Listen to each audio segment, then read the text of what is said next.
Good morning, let's try that again. Good morning, good afternoon, wherever you are in the world. And today we're watching another stage of the Tour de France, the fourth stage of this year's tour.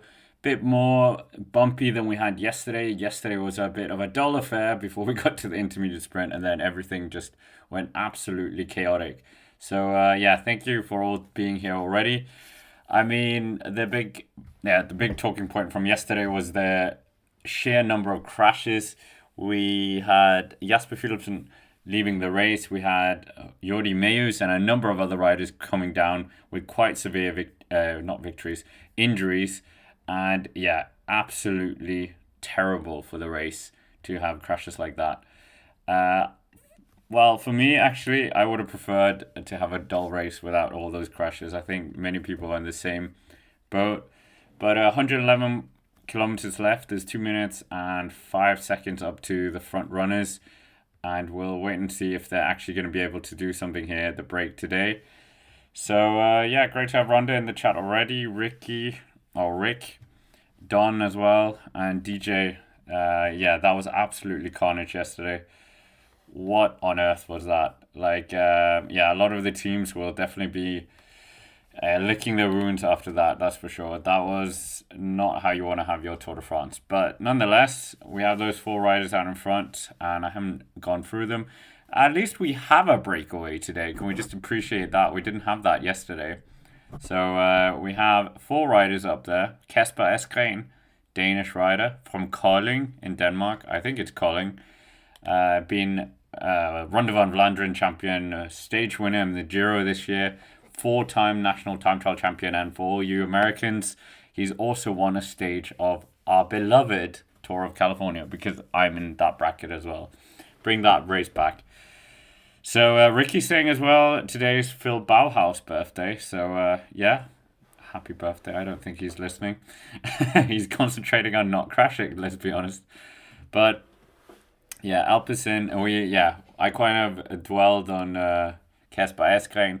We're finishing in the town of Rouen, and that is certainly one on my bucket list to go through. I don't know if any of you have actually visited there. It is the home, the birthplace of Jeanne d'Arc, or Jeanne of Arc, I think it was, and also Jacques Anquetil, the five-time Tour de France champion. And I only learned that because of Jens Vogt in the preview, or the first preview. We had two, also the one with Patrick. So, yeah. Thank you, Rhonda, as well. Yeah, I got a bit too excited in that final kilometers of yesterday's stage.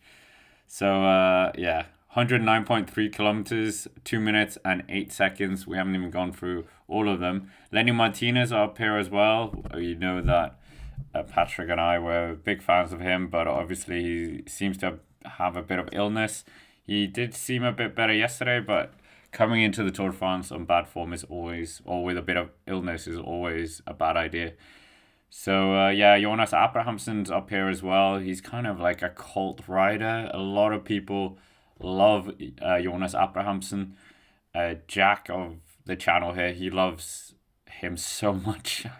I don't know why, but I mean, I get why you like riders, but it's just, yeah. We saw him last year, actually, wearing the polka dot jersey and the green jersey at the same time. There was that great clip where he was changing for the podium celebrations, or podium, yeah, I guess it's a celebration, end of the stage podium, and he had to go up there, not just for the polka dot, but also for the green jersey. So, yeah, maybe he's trying to do that here. When you look at the stage, there's no action again here towards the front. I mean, that was one of the reasons why maybe there wasn't a break yesterday. There was also the fear of crosswinds potentially coming around any corner. And yeah, it's another day. It's stage 4, and stage 4 as well of me not getting my hair cut. It'll come at some point, don't worry, guys.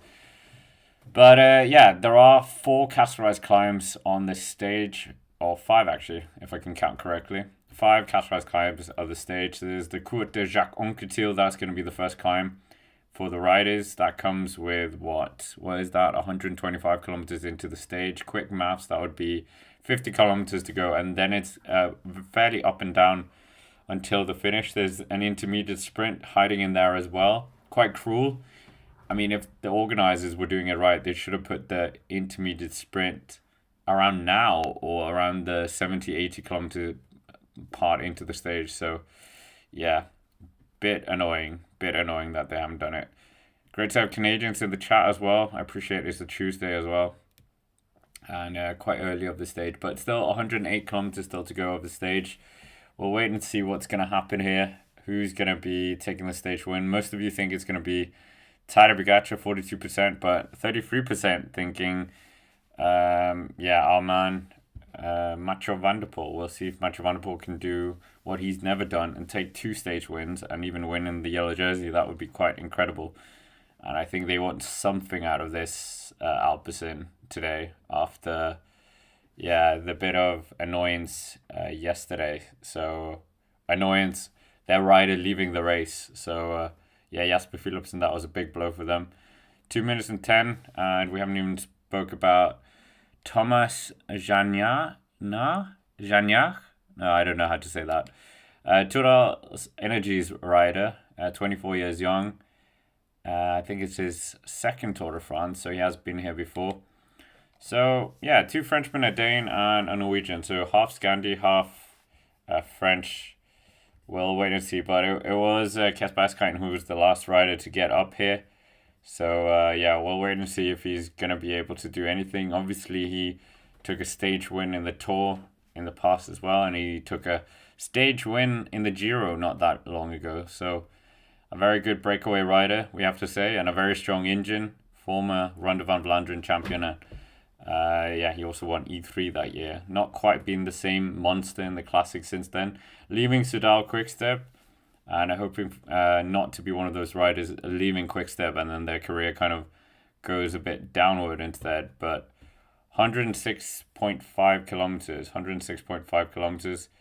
Is it going to be one for Mathieu van der Poel or Tadej Pogacar? Probably. That's, judging by what we saw on stage 2, you could very well think so. But great win for Jonathan Milan yesterday.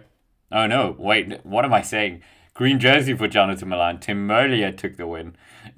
No, just because you had the green jersey doesn't mean you won the stage the day before. Yeah, Tim Merlier defeating Jonathan Milan, and there was that kind of roar from Jonathan Milan as he was trying to dart over the line. But that was quite entertaining. And we will wait and see if these 2 juggernauts are going to do it again. Who's going to be able to come out on top? Is it going to be Jonathan Milan, or is it going to be Tim Merlier, or is Biniam Girmay going to find himself in the mix again? But Jasper Philipsen, there was I can try and find that picture as well. There was a picture of him lying in the hospital bed as well. So he seemed to be fine. Well, you know what I mean. Relatively fine. And I'm sure he's going to be ready for, probably the Vuelta maybe. Maybe. Don't know.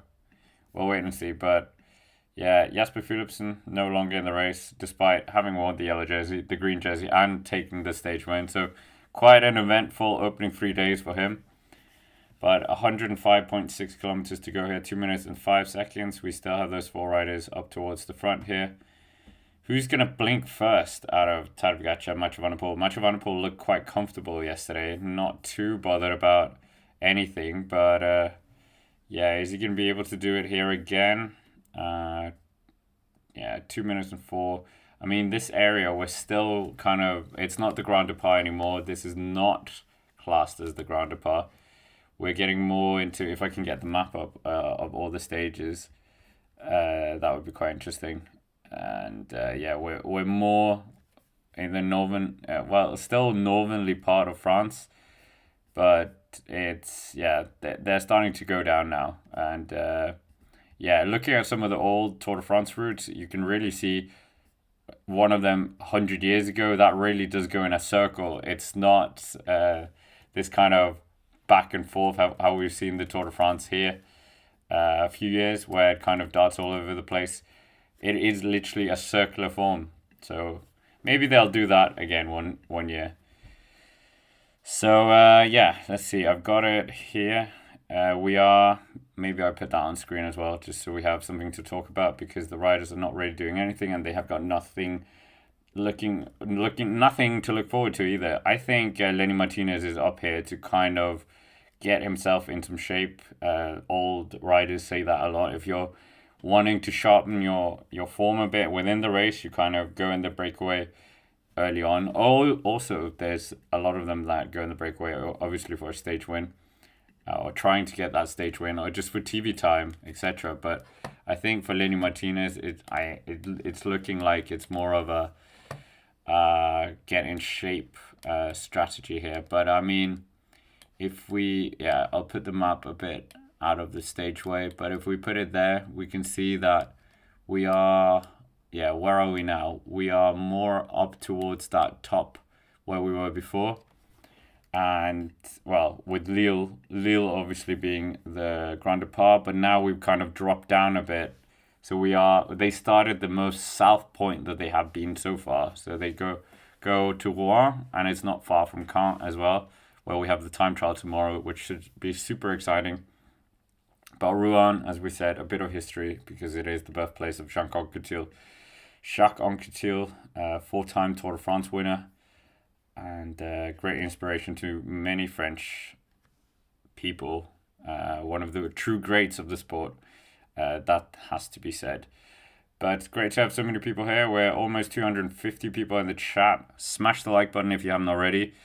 And right now we're seeing Sylvain Dillier, a name we're very familiar with. I think he's probably the rider we talked a lot about, maybe more than other riders. But he got a lot of chat yesterday because nothing was happening. No breakaway, no one was doing anything. But Bisman Leasebike lining up behind them, and the beautiful yellow jersey worn by the grandson of Raymond Poulidor, actually the great rival of Jacques Anquetil. So, yeah, bit of interesting stuff there. If you told Jacques Anquetil when Tour returns, your great rival Poulidor's grandson is going to be the one taking it into your city, you'd probably be a bit annoyed about that. You'd probably ask, where's my grandson? So, great to have so many familiar names. Ricky, Rhonda, Clifton Dunn, and we'll wait and see what's going to happen today. It should be an exciting one. I will get a haircut, don't worry guys. And haircut banter is allowed. A few of you messaged me afterwards saying sorry for taking the piss, but jokes about my hairstyle is definitely well and truly allowed. Maybe I've just opened the Pandora's box there. Anyway, we are just making our way, or they are making their way through France here. You can see, I hope you can see it. Stage 4, quite a long, not as long stage as we have had already, but it is going to be quite an interesting finale. This is the calm before the storm. 5 categorized climbs, no climb greater than Cat 3, but they're coming thick and fast in the last 50 kilometers. So it's going to be a punchy affair. Maybe if Biniam Girmay could roll with it, or some of these sprinters could do something, then certainly they could be there. And today we've already had a Danish stage winner, not in a stage race that many people might care about. The Tora Magnificent Huangjinghai, Jinghai, is that how you say it? I'm not quite sure how you pronounce a Q in Mandarin. But yeah, Alexander Selby has won a stage there. A Danish sprinter, used to ride for the BNB Bingold team, but stepped down into the Lin Ning Star team. So interesting, that to say the least. But for the time being, it's looking like we are going to get a showdown between Mathieu van der Poel and Tadej Pogacar potentially for the stage win. Maybe if some of the more resilient sprinters, they can stick in the mix. We'll go through the finish as well and see what's going to be the kind of troubling part for the riders as well.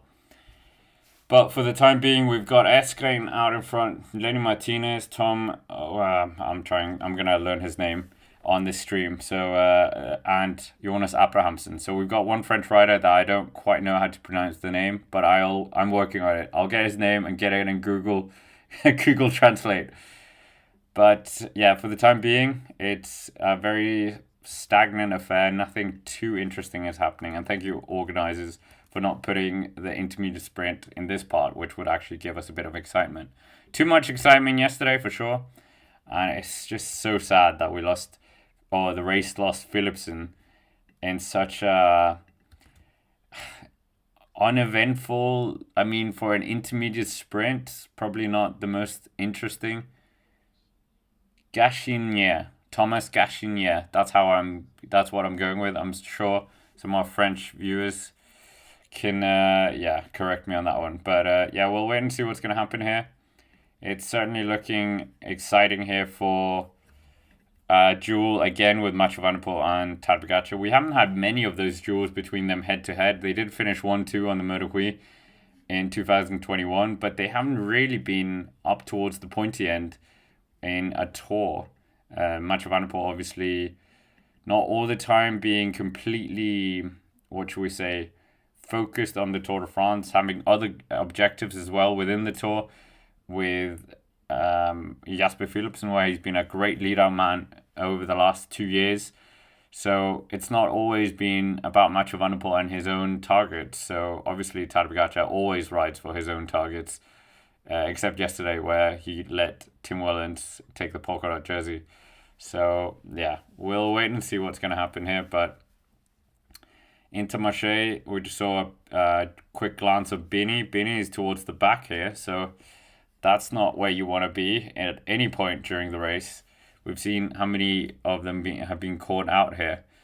What are we saying as well? I'm trying to follow the chat as well as we see. There was also a lot of talk yesterday in the chat about Jonas Vingegaard's wife had quite a lot of comments about how Visma Lease bike have been racing him and not giving him enough break.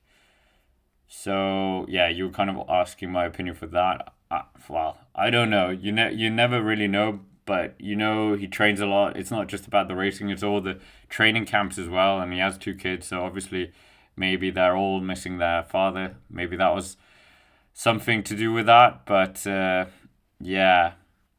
we don't know. He's paid quite a lot of money as well to lead Visma Lease bike, so there's always that as well. But yeah, there has to be some trade-off, I guess. 98.9 kilometers, 1 minute and 55 seconds. So it's come down 18 seconds here, 18 seconds. And we will wait and see if they're going to bring this back before we get to the categorized climbs. Obviously, if they bring it back before we get to the intermediate sprint, we are going to have the sprinters in play. John Milan already having won 2 of those intermediate sprints and is predominantly the reason why he's wearing the green jersey today. So yeah, John Milan certainly a strong sprinter, but Tim Merlier had the better of him. And there was also a bit of we talked about the Binyam Gamay and the John Milan issue on, was it stage 2 in the intermediate sprint, but there was also an issue after the stage yesterday that cameras picked up between Pascal Ackermann and Tim Merlier. Tim Merlier says, "It's always you. It's always you." So Pascal Ackermann and Tim Merlier certainly not on each other's Christmas card lists either. So the bit of drama between the sprinters. Obviously, it's a very high octane situation. They're going 70, 80 kilometers an hour into sometimes very tricky finishes. And just a bit more drama. We love drama, of course. I love drama, but as long as no one gets hurt. But Binyam Gamay fan club, I think, here on the side of the road. Green flags everywhere, obviously green jersey winner from last year. And first Eritrean to win 1 stage, first Eritrean to win 2 stages, first Eritrean to win 3 stages, and first Eritrean to wear the green jersey and win the green jersey. So a lot of achievement on his part. Dog saying, put your tongue behind the lower teeth and say she. Actually, okay. Shihai. Is it Shihai, the race? It was on me for bringing that race in. We're seeing pictures of John Milan towards the back end, number 81. An eventful Tour de France for the debutant from Italy. We know he's such a great rider. For sure. He is a great rider. Great rider on the track as well. Tim Merlier not far behind as well. We can see the European champion.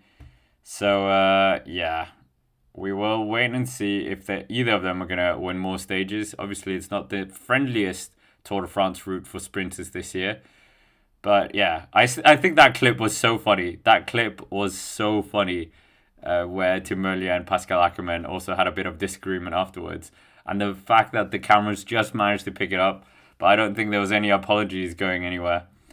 Yeah, well, we will wait and see. We'll wait and see what's going to happen here between Merlier and Pascal Ackermann. I mean, Ackermann, was it on stage one? He kind of hit out quite early and then he ran out of steam and couldn't quite finish it off. I think he was the first one to actually open the sprint, so just mistimed it a bit. Okay, that's a good one. We also talked about this yesterday. There is a page for the fines of the Tour de France, so we might as well go through that and see if anyone got fines yesterday. We still have a race situation of 1 minute and 57 seconds for those 4 breakaway riders, 96.2 kilometers. So we're still in the safe zone here, guys. I'm not missing anything, so this is the perfect time to go through the fines of the Tour from yesterday, and we'll see if Brian Coquard did get punished. Spoilers, I think he is French, so I don't count on it. Don't count on it. Oh, where did our fines go? Yeah, it was a bad crash, wasn't it? Very bad crash. We have to be honest. And let's see. So stage 3, here we go. So Brian Coquard, irregular sprint at intermediate sprint, 500 Swiss francs, 13 points, classification penalization, and a yellow card. So obviously they have the yellow card system, and there you have it. That is the fine that has happened here. So I'll try and see if I can. I put it on the wrong screen. So if I can get that, I'll put that. Wow, that was funny. That was absolutely very funny. So not funny, obviously. There was more. There was a lot more fines as well yesterday for quite a few people here. So let's see if I can get all of them. So 500 Swiss francs for Brian Coquard for causing the crash. And you might say that is very low, to say the least. I think it's a bit low as well. Apparently I've used up all my space. What? I didn't know we were limited to space in the chat. Apparently we are. So yeah, I'll put that in the chat as well. So Brian Coquard, irregular sprint at the intermediate sprint, 500 Swiss francs, 13 points, classification penalization. Obviously, that's the green jersey and a yellow card. We also had Edward Turns. He got exactly the same. So maybe was he part of the intermediate sprint here? And then obviously we had Ballerini as well, who was he in the sprint? Because here then, yeah, well, Edward Turns was for the intermediate sprint, so he was also deemed partly responsible. And then you have David Ballerini, but that was at the sprint. Obviously, there was that crash as well. And he's back. Danny Van Poppel, he must have like 17 yellow cards this season. Yeah, Danny Van Poppel got a yellow card as well. Does that mean anything? Is he going to get anything? Luka Mezgic as well. I don't really understand the points penalization for some of these riders, because if it's a leader man, they don't really care. But I thought Danny Van Poppel was on more cards, and yeah, we'll wait and see. 93.8 kilometers to go here, 1 minute and 51 seconds here. Are we going to see EF Education Easy Post do something? Why are the EF Education Easy Post are riding right now? EF, they're just riding. 93.6 kilometers. Not sure what this is about. They've got Kasper Eskrein up in the breakaway, so strange times. Alpecin de Koenig still riding. Arkea up there as well.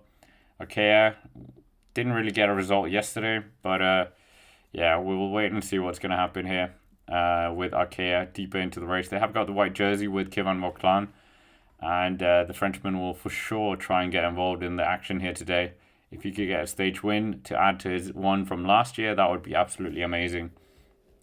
But yeah, a lot of fines being dealt out here. And Danny Van Poppel, I was sure he was on 2 yellow cards. Let's see. Danny Van Poppel, yellow card. I think, what happens if he gets the yellow card during the thing? Yeah, it was also covered by some of the other news, some of the news outlets. Race jury hands out 4 yellow cards on stage 3 of the Tour de France. So yeah, Danny Van Poppel, I thought he had another one. Yeah, he did have one earlier in the UAE Tour. But I thought he also had one the other point. Nevertheless, yeah, I still think, yeah, fair enough that they're actually doing something about it. And yeah, we're getting very close to 100 likes as well. So smash the like button if you haven't already. And what are we saying as well? The EFDS needs to lay off the weed before breakfast. Oh my God, that's amazing. Yeah, that's because they're chasing the breakaway, which has the guy they would probably want for a breakaway here. 1 minute 51 seconds, 92 kilometers. We still got quite a long time until we get to that intermediate sprint as well. So we'll wait and see if anyone's going to be challenging John to Milan for that green jersey. Despite the top points being swept away potentially, I don't think we're going to have... Yeah, I don't think we're going to have... what are we trying to say? Yeah, I don't think we're going to have that happening here. But we'll wait and see what's going to happen on the stage. 1 minute 58 seconds still to go here. Are we going to see a stage win from potentially Biniam Girmay? That would be... Yeah, I mean, he might like this a bit more. He might just like this a bit more this stage. So, yeah, we'll wait and see. We'll wait and see. But for the time being, Total Energies just taking a bottle here. And they could maybe do something here today. Maybe not. Who is their chief card exactly? I mean, they've got Steph Kras, who's kind of going for GC. He's rumored to be going to Soudal Quickstep. So, abandoning ship, the Pro Continental team. And yeah, right now it's looking interesting, isn't it? It's looking quite interesting what's going to happen here. But 91 kilometers to go. Who's going to be winning the stage? Is the breakaway going to keep all the way out to the finish? That's another question as well. Yeah, hopefully it would be quite interesting if the break are closer to the action, but let's not kid ourselves.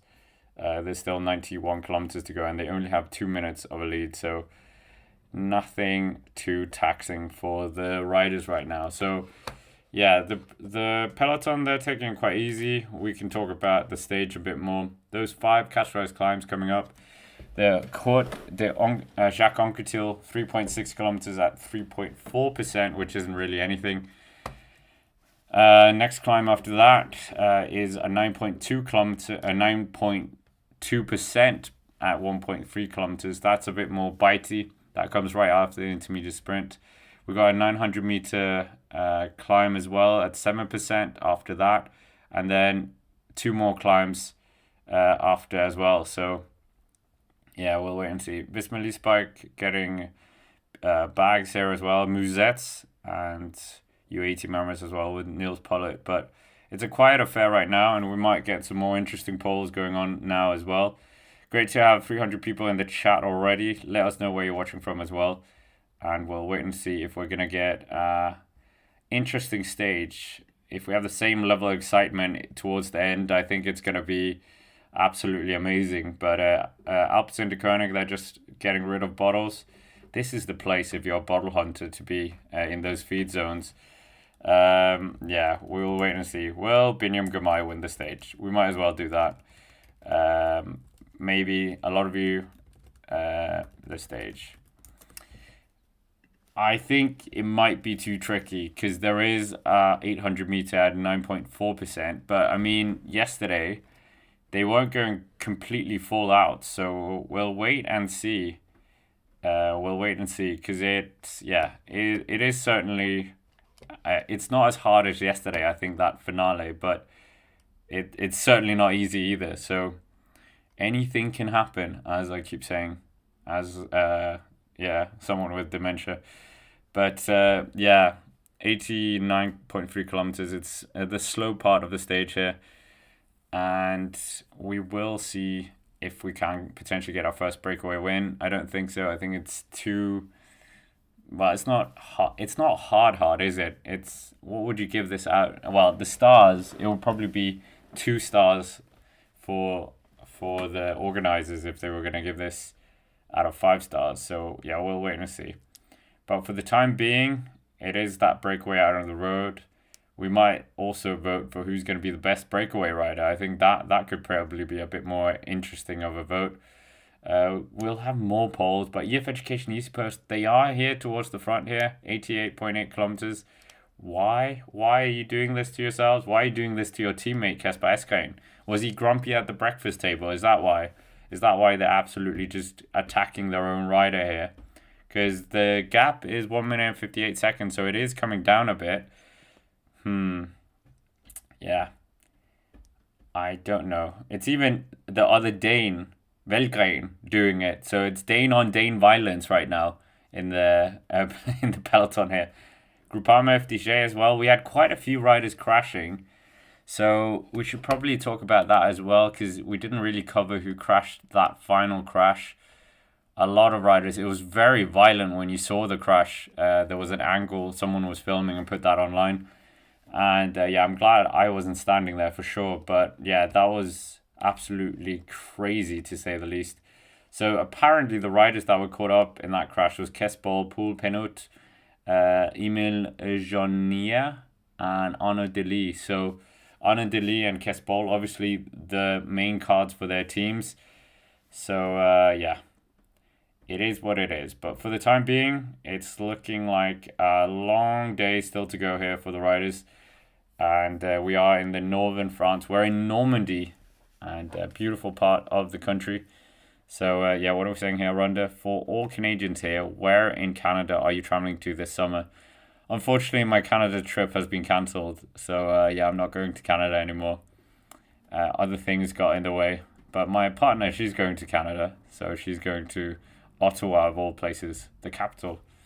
87 kilometers to go here, 2 minutes and 5 seconds. Kasper Eskain, Lenny Martinez, the French rider who I'm still learning the name of, and also Jonas Abrahamsen. And yeah, we'll see who's going to be the best one of those riders. What are we saying as well? Pittsburgh is in the chat with David. I think this is my 3rd year listening to you. Appreciate the commentary during the tour. Thank you, David, for coming back as well. So yeah. 86.7 kilometers still to go of the stage. We're 23 likes away from 100, so smash the like button if you haven't already. And yeah, we are getting to that interesting part, isn't it? I need to keep motivated. That's why I've got the coffee here ready to keep my energy level up. Because right now, because the organizers couldn't be bothered to put the intermediate sprint at this part of the race, it's a bit of a a paint drying moment of the stage. It will pick up, and now we're seeing riders. Nature calls, let's say. So that is the only bit of action they think that we want to see here. So we know that there are these parts of bike racing. We're getting to the more interesting part later on, and yeah, who knows? But Alpecin de Koning towards the front here. Mathieu van der Poel wearing that yellow jersey for his second day. He wore it on the 3rd stage and here today as well. So, yeah, that will be 8 days in the yellow jersey, if I'm not wrong. And it's interesting when we compare his record with Wout van Aert. They're not, Wout van Aert very much the dominant force when we look at their comparison in the Tour de France. But obviously, when you look at the monument, it shifts towards Mathieu van der Poel. So, yeah, both of them have kind of got a role as well within their respective teams. So Mathieu van der Poel, as we know, the leader man for Jasper Phillips in the last 2 years, but obviously we've seen Wout van Aert working for his team leaders in Grand Tours as well. So despite being such iconic big riders, they both do work for other riders, which is nice to see, because I don't think you would see other riders in their stature maybe doing that. But yeah, we will wait and see if Wout van Aert, we haven't seen too much of Wout van Aert, who kind of shot up towards the front 2 days ago, but he reportedly has been battling with illness as well. It would be good to see him versus Mathieu and Tadej Pogacar here today, but I think that is probably a bit too far-fetched, potentially, if he's not feeling good. 84.7 kilometers, 2 minutes and 11 seconds. Eskre and Martinez, Abrahamsen and our French rider from Total Energies, they are the men out towards the front, soaking up the TV time. And Lenny Martinez, very aerodynamic position by him. He's just making sure to get everything he can out of this as well. And hopefully he comes back into shape or gets over his illness. He's definitely in shape. We saw that in the Dauphiné. Maybe he can replicate the Dauphiné a bit and come back on the final few stages and take a win. And that would be a very good first Tour de France for him with his new team of Bahrain Victorious. He's had a really good year this year, Lenny Martinez. And I was complaining yesterday that we didn't have a breakaway and we weren't talking about any riders. So when we do have the breakaway, we might as well talk about the riders that are in the breakaway and how they've been doing this season. 84 kilometers to go. Their lead is 2 minutes and 12, so it's increased a bit.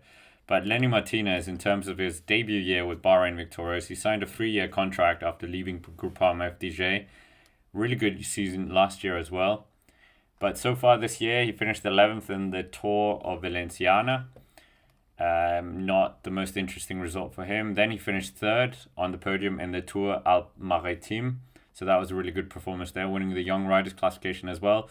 And in Paris-Nice, you might all recall that stage where Jonas Vingegaard was that the stage he left? I think that was the stage he actually left the race. Or, no, that's not true. That was the stage he crashed and battled his way to the finish. And that was the stage that Lenny Martinez also took the win. And he managed to finish that race 7th overall. So, no, that's not true. 24th overall. He didn't actually do that well. He was in 5th place after his stage win, but then absolutely just, fell the wrong way of the GC. But a few days later, actually 8 days later, he lined up for the Vuelta a Catalunya. And this seemed to suit him a bit more because he finished 4th on stage 3 and stage 4, one of them up to La Molina. And after that, he sustained that position and finished 5th overall. So that was a good result for him. 4th in Flèche Wallonne as well, that very wet one where Tadej Pogacar took the win. So actually 2 Frenchmen in that top 4 in Flèche Wallonne. And in the Tour de Romandie, the best race for Lenny Martinez, I would say, this year. Managing to take a win on stage 4, out-sprinting Joao Almeida after he had been out-sprinted by Jamie Vine, I think, the day before that. So finishing 2nd overall, lost the jersey on the final day in the time trial. So a big shame for Lenny Martinez, so close to ending that drought of stage race wins for France. They haven't actually had a French stage race winner for a very long time. I think the stat was 2008. But on screen, 84.3 kilometers still to go here. 2 minutes and 8 seconds. And the speed is a bit quicker today. It's 45 kilometers an hour, so a lot quicker than we had yesterday. We were down on, 36 kilometers at one point. But we'll wait and see if they're going to do something here, the breakaway. Still not a healthy margin, let's say. Well, obviously we're not going to kid ourselves. 2 minutes with 82 kilometers to go is not enough to fight all the way to the finish here. So, we will wait and see. We should probably ask you guys in the poll as well. Oh, it's quite close, the poll. Between, do you think Bini is going to win the stage or not? So maybe we'll let it play out until we get 200 votes in that poll. But yeah, we've got 96 likes as well. So if you haven't already, make sure to smash the like button. But we are extremely close to 100 likes right now. And 81.6 kilometers still to go. 2 minutes and 6 seconds. Who's going to be winning this stage? That is the big question of the day. Is it going to be going to Tadej Pogacar? Is it going to be going to Mathieu van der Poel? Is it going to go to someone else? I mean, an Arnaud Delis who hadn't crashed and was on form, I would completely make him one of the favorites for this stage. But unfortunately, that's not how it has worked out today. So a bit of a shame that we don't have him on top form here. Nevertheless, Alpecin, EF Education East Coast, Groupama FDJ, and Arkea, they're still the teams just driving this peloton. And we still have Groupama FDJ as our team classification leading team. So they are still in charge here of that. But EF, what are they doing? What is EF actually doing here? 2 minutes and 7 seconds? I don't know. I mean, it just seems wasteful. One of the pleasures or privileges of throwing riders up in the break is that you don't have to do any work because you have a rider up in the break. So, yeah. Absolutely silly. If Chris Horner was on this stream, he would be saying knuckleheads, I think, unless they have some 200 IQ move that they're playing out, but I don't think that's happening. Space is saying EF aren't chasing. Yeah, probably not, but they're still, the lead is coming down, so that is chasing. But Jonas Abrahamsen, we'll wait and see if he's going to do something here. We'll ask you guys as well when we get to 200 votes. Who do you think is going to be the best of these four GC riders, not GC, breakaway riders? And we'll continue our tour through the riders as well. So in terms of Jonas Abrahamsen, the rider from Skien in Norway, 20 years young. In terms of his year, yeah, what's he been doing? Nothing that noteworthy. I mean, he was in a breakaway on stage 2 Paris-Nice for 180 kilometers. Best result, 7th in Dwarfstor Hageland in the gravel race in Belgium, and didn't finish the race in the national championship. So I mean, that would have been good for him if he could have got that jersey. But his teammate, obviously Andreas Leknessem, is the one carrying the Norwegian flag around the Tour de France. So yeah, 79.8 kilometers, 2 minutes and 5 seconds. So it's coming down a few seconds here. We have reached the 100 mark as well in terms of likes. So well done to everyone. But 2 minutes and 5 seconds here. We're seeing the polka dot jersey worn by Tim Wellens. Is Tim Wellens? Yeah, I think it is Tim Wellens, because Tadej Pogacar gifting him that as well. So yeah, we'll wait and see how far Tim Wellens is going to take that in. Well, carry on carrying that jersey. A nice little gesture. So yeah, we'll wait and see if Tadej Pogacar is going to pick up that jersey again. There are a lot of points available today, so I think it is going to change because he's only got 3 points. That is the amount of points any of these riders would need to get past. So you could actually, if you won the first 3 Castorized climbs of today, if you were number 1, you would actually be able to surpass Tim Wellens. So I don't think Tim Wellens is going to be keeping that for sure. Great to have John Kelly in the chat as well. And I think we should end the poll now, because I promised you we would end the poll if we got over 200. We are 78.8 kilometers away from the birthplace of Jacques Anquetil in Rouen, a very beautiful French town or city. And yeah, I have not been there myself, but maybe some of you in the chat have. Who will be the last man standing? So who will be the last man standing? Eskrein. Obviously, I'm going to put the Dane first. Martinez, as in Lenny, not Daniel.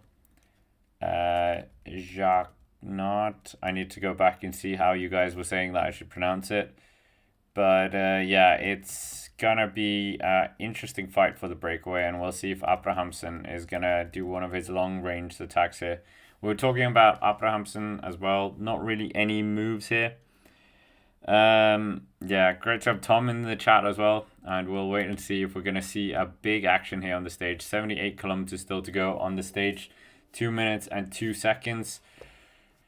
I don't know.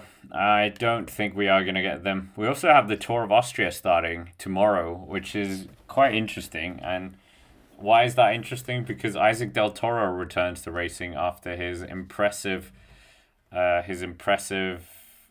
d'Italia, where he finished second. So close to the victory, as we all know. But we won't go into that too much, because that was a great shame. 77.5 kilometers, 2 minutes and 3 seconds. And it's not quite as exciting as we're hoping. No intermediate sprint for a while. And I don't know why the organizers didn't throw something in here.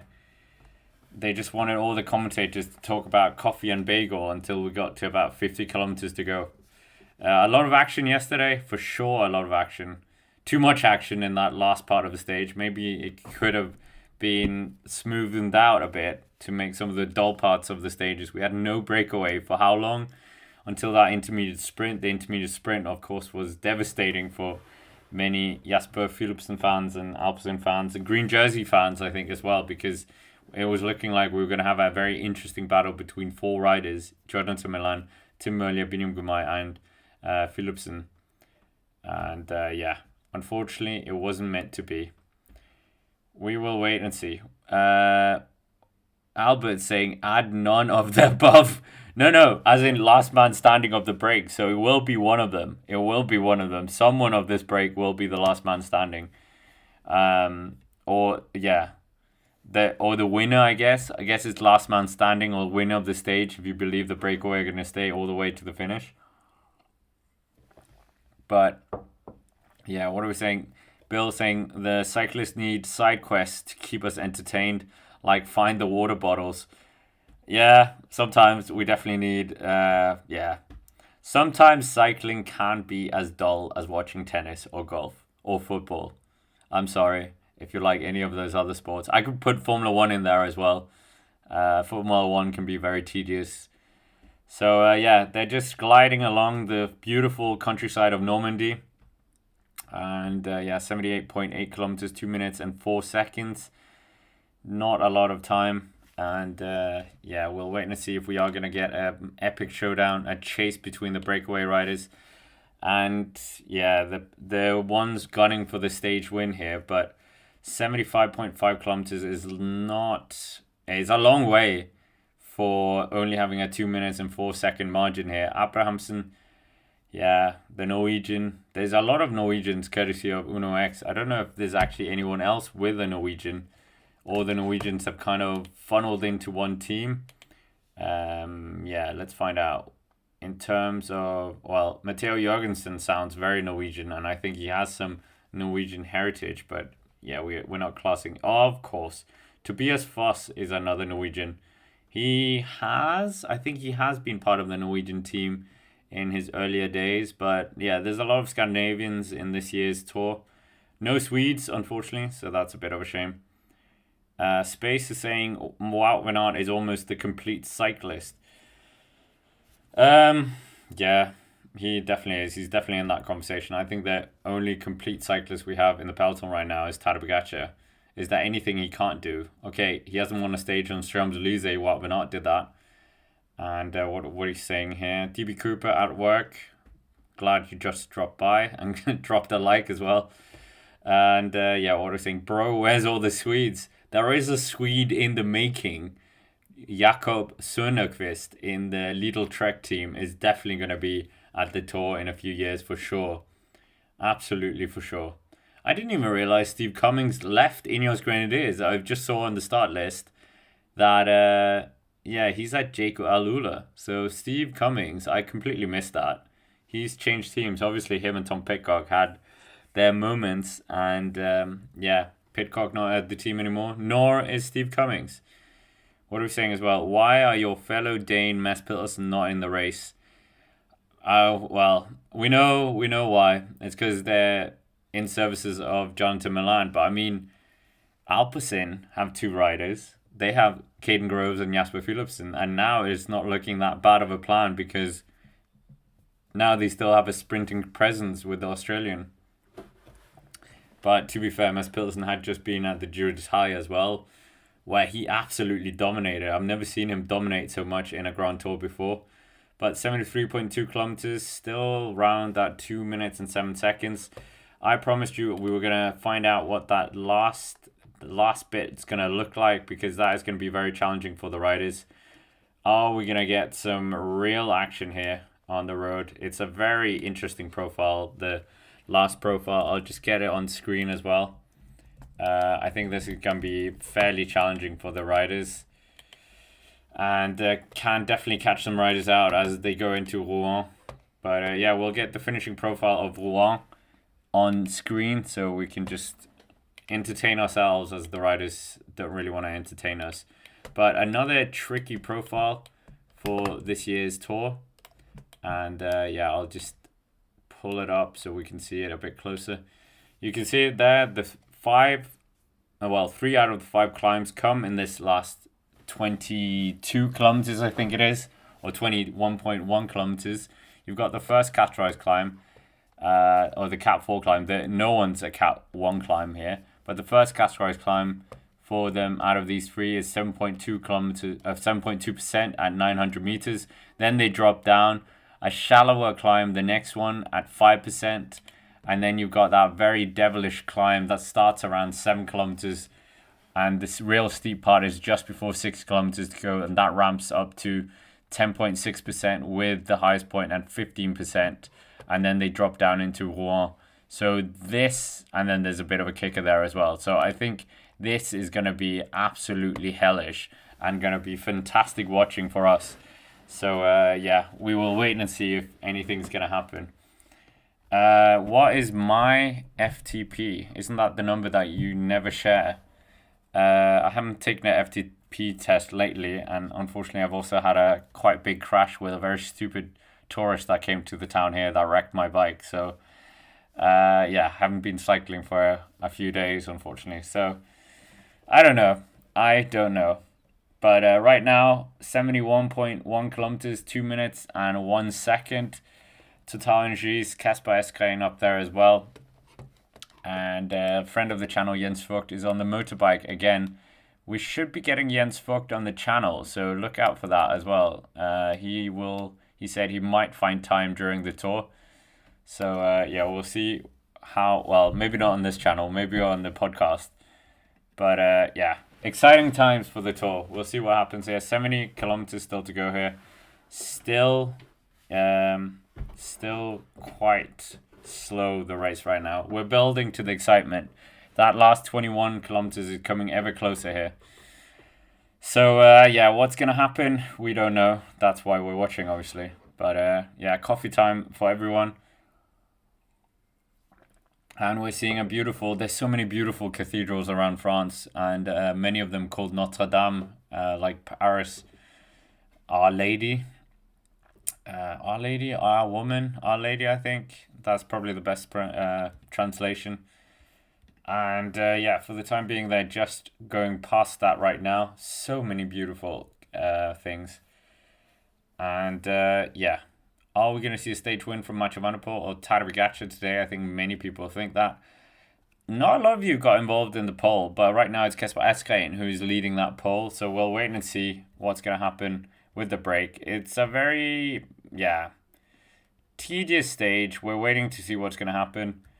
But the breakaway are having a bit of a not too comfortable of a leash. And we'll wait and see if they're going to be able to do something here. Deeper into this. Are they going to get to the intermediate sprint? Perhaps, I think.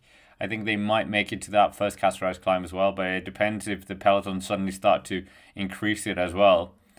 And yeah, here I might be a good time before the action starts to as well thank our sponsors for the stream. Free cycling game as well that you can incorporate into your fitness.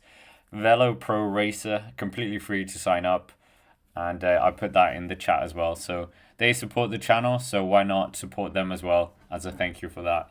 But for the time being, we're waiting to see what's going to happen here. The first categorized climb coming shortly, and it is the climb, as I've already said a few times, paying homage to the great Jacques Anquetil of all people. And I still think it is quite funny that we're coming into his birthplace, and it's his arch rival of Raymond Poulador's grandson who is going to be carrying the yellow jersey in here. So, yeah, La Mef, that's pretty funny. But right now, up Cinderkonig, they are leading the charge here. EF Education Easy Post still towards the front here and doing their best. Yeah, what is going to happen here? We will wait and see. 69 kilometers to go here. 2 minutes, Alp Cinderkonig. Have been very, very good here. Even yesterday getting a top 10 as well with Caden Groves and obviously having another day in yellow. Remember in 2021 they had equally a good start you could say. They had the win with Tim earlier, win with Mathieu van der Poel. They had Mathieu van der Poel in that yellow jersey, so it's almost a carbon copy of what happened there. Not completely, but very close. And we'll wait and see if he can do what he did there as well and keep the jersey past the time trial, which is of course coming up tomorrow, which I hope we're all excited about. I'm definitely looking. Yeah, I hope you're all here tomorrow as well for that, because that could be quite an interesting one, and we can definitely talk through the riders a bit more one by one. And the finishing circuit isn't straightforward as well. I just noticed that. I should have listened to the stage preview more, but yeah, it's not a flat, not a straightforward way into Rouen. It's going to be a complicated one. There's plenty of twists and turns, so we'll get that on screen as well. But for the time being, it's quite a bit of a stalemate. They've just lost 5 more seconds as well, so the breakaways lead is eroding a bit. We'll wait and see if they are actually going to keep this up, if they're going to stay up towards the front. 68.3 kilometers, 1 minute and 53 seconds. And are we going to see a stage win from Lenny Martinez in this tour entirely? I'm not quite sure. Don saying Pogacar was goofing at the Dauphiné time trial. Yeah, I think so. Well, goofing as much as finishing 4th. He wasn't finishing 180th or something like that. But yeah, maybe he was just slowing down in the key moments just to give some false hope to this Melissa bike. Potentially, because he absolutely destroyed everyone when it came to the climb. So yeah. There was also a talk about potentially being set up was not right either. And potentially that was the case. I think we should get another poll going, because that poll didn't really take its course. So will Mathieu van der Poel win the stage? Yes or no? I think that's quite an easy one. Mathieu van der Poel, such a great rider, great ambassador for cyclocross and on the road as well. Multiple world champion in multiple different disciplines. Cyclocross, not mountain bike, but gravel, road as well. He hasn't done anything on the track yet, so still waiting for that. What would be the easiest track event for Mathieu van der Poel to win? I mean, this is the kind of thing we should put in polls. What event can he win on the track? How many kilometers until the intermediate sprint? Great shout. Remember as well that Brian Cocard did actually get a fine from what happened yesterday. Obviously, he doesn't pay it personally. I think it's the team, and did get a yellow card together with 3 other riders. So, interesting that, there was punishment dealt out for sure. But the intermediate sprint, that is our next, our next key point is the Courte de Charles-Conquetil, which is coming in about 15 kilometers time, there or thereabouts. And then from there, after that, we've got 16 kilometers until we get to the intermediate sprint. So not too long until we get some interesting parts of the stage, and hopefully we're going to see a bit of action from the peloton and the breakaway. But for the time being, they're losing a lot of time here. It's 1 minute and 39 seconds now, 1 minute and 38 seconds. So they are starting to hemorrhage time here, because they had 2 minutes and 12 seconds before. Carlos Rodriguez, remember him? He's currently sitting 1 minute and 20 seconds down in 25th. Potentially the best card for Grenadiers for a top 10, but he's just getting a mechanical change. Yeah, we've had so many mechanicals. It's, or adjustments of bikes or whatever, but I mean, we said it yesterday, with almost 200 riders in a field, obviously the odds of something being a bit wrong is very, very high compared to just being on a ride with 8 people. So, 66.6 kilometers. And we're seeing a great stat here. I think Pro Cycling Stats are bored as well, because they're giving us all the DSs that have been in the Tour de France and their best result. Steve Bauer is there, the Canadian who managed to finish 4th back in the 1988. He's the DS for Israel Primatech, obviously the Canadian-Israeli team. And yeah, what is this? This is best final result. So it's not best stage result. I think it's best final result. Roman Kreuziger is here as well. I used to like him a lot. They used to ride for Liquigas. He was a Saxo Bank as well. He's a DS now for Bahrain Victorious. Kim Andersen's in there as well. There's so many previous riders. Some of them you might not even realize retired yet. Like Roman Sika, the former Tour de l'Avenir winner. Tony Gallopin, he retired as well. Remember him, former yellow jersey wearer. Who else have we got that is memorable for people? Steve Cummings, obviously. Enrico Gasparotto. Used to be Italian, used to be Polish as well, I think, at one point. Or no, not Polish. That was another rider. But he switched his allegiance to Switzerland. So, yeah, interesting. Bernie Eisel as well. He's a DS for Red Bull Bora Hansgrohe. Mark Renshaw is a DS for XDS Astana. Zach Dempster. He used to ride for Rafa Condors, I think. And didn't he have a stint at HCC Columbia as well? Was that as a stagiaire? No. Oh, yeah. It was a stagiaire in 2011. Nevertheless, 65.3 kilometers to go. DS is out of the way. And Kea Rektigodli Remolel Erodenska is asked in the chat. So for anyone not speaking Danish, I was being asked if I am Danish. Yes, I'm very much Danish. And speaking of Danes, Kasper Askren is the one driving the pace now here up towards the front. Oh, that is a great shout, Lamef. Renshaw, a.k.a. Prince Harry. Oh, my goodness. That is a call out. Oh, my goodness. That's very funny. 64.9 kilometers, 1 minute and 22 seconds. The intermediate sprint and that first categorized climb coming ever closer now. We are really just killing time until then, aren't we? Just to get some excitement. But yeah, 8 kilometers. No, that's not true. They put something wrong here on Pro Cycling Stats. Sometimes it also goes wrong for them when it's live stats. I don't know how Pro Cycling Stats do the live things. Absolute black magic, wizardry. But yeah, imagine a world without Pro Cycling Stats. That would be a very, very boring world, I think, for cycling. So many interesting stats. Nevertheless, we have got, well, we're getting ever closer to that first categorized climb. The Courte de Jacques Anquetil is going to be passed with the yellow jersey, with Raymond Poulador's grandson wearing the yellow jersey. It's quite funny. It's so funny. I don't think anyone's really made that joke, but you've heard it here. 53% of you say no to Mathieu van der Poel winning. So Mathieu van der Poel, yeah, he's not getting your love in the poll. But yeah, we'll wait and see what the Flying Dutchman can do. Can he do something unprecedented for him and win two Grand Tour stages? He has never won 2 Grand Tour stages in one Grand Tour. In the Tour de France in 2021, he only won 1.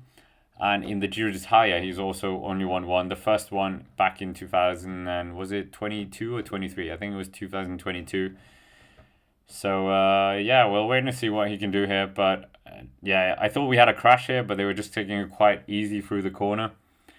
Are we going to get a stage win from Mathieu van der Poel? You guys are saying no. What are we saying? Jakob Sönnerqvist, Tour de France debut when? So this is the young Swedish kid, courtesy of Lidl Trek. So we desperately need Swedish riders on the World Tour and being in the Tour de France just to have some what are we saying, Scandinavian rivalry. We don't have any Finnish riders, I think, either, because the Finnish national champion, he now rides for a continental team, so that's a great shame as well.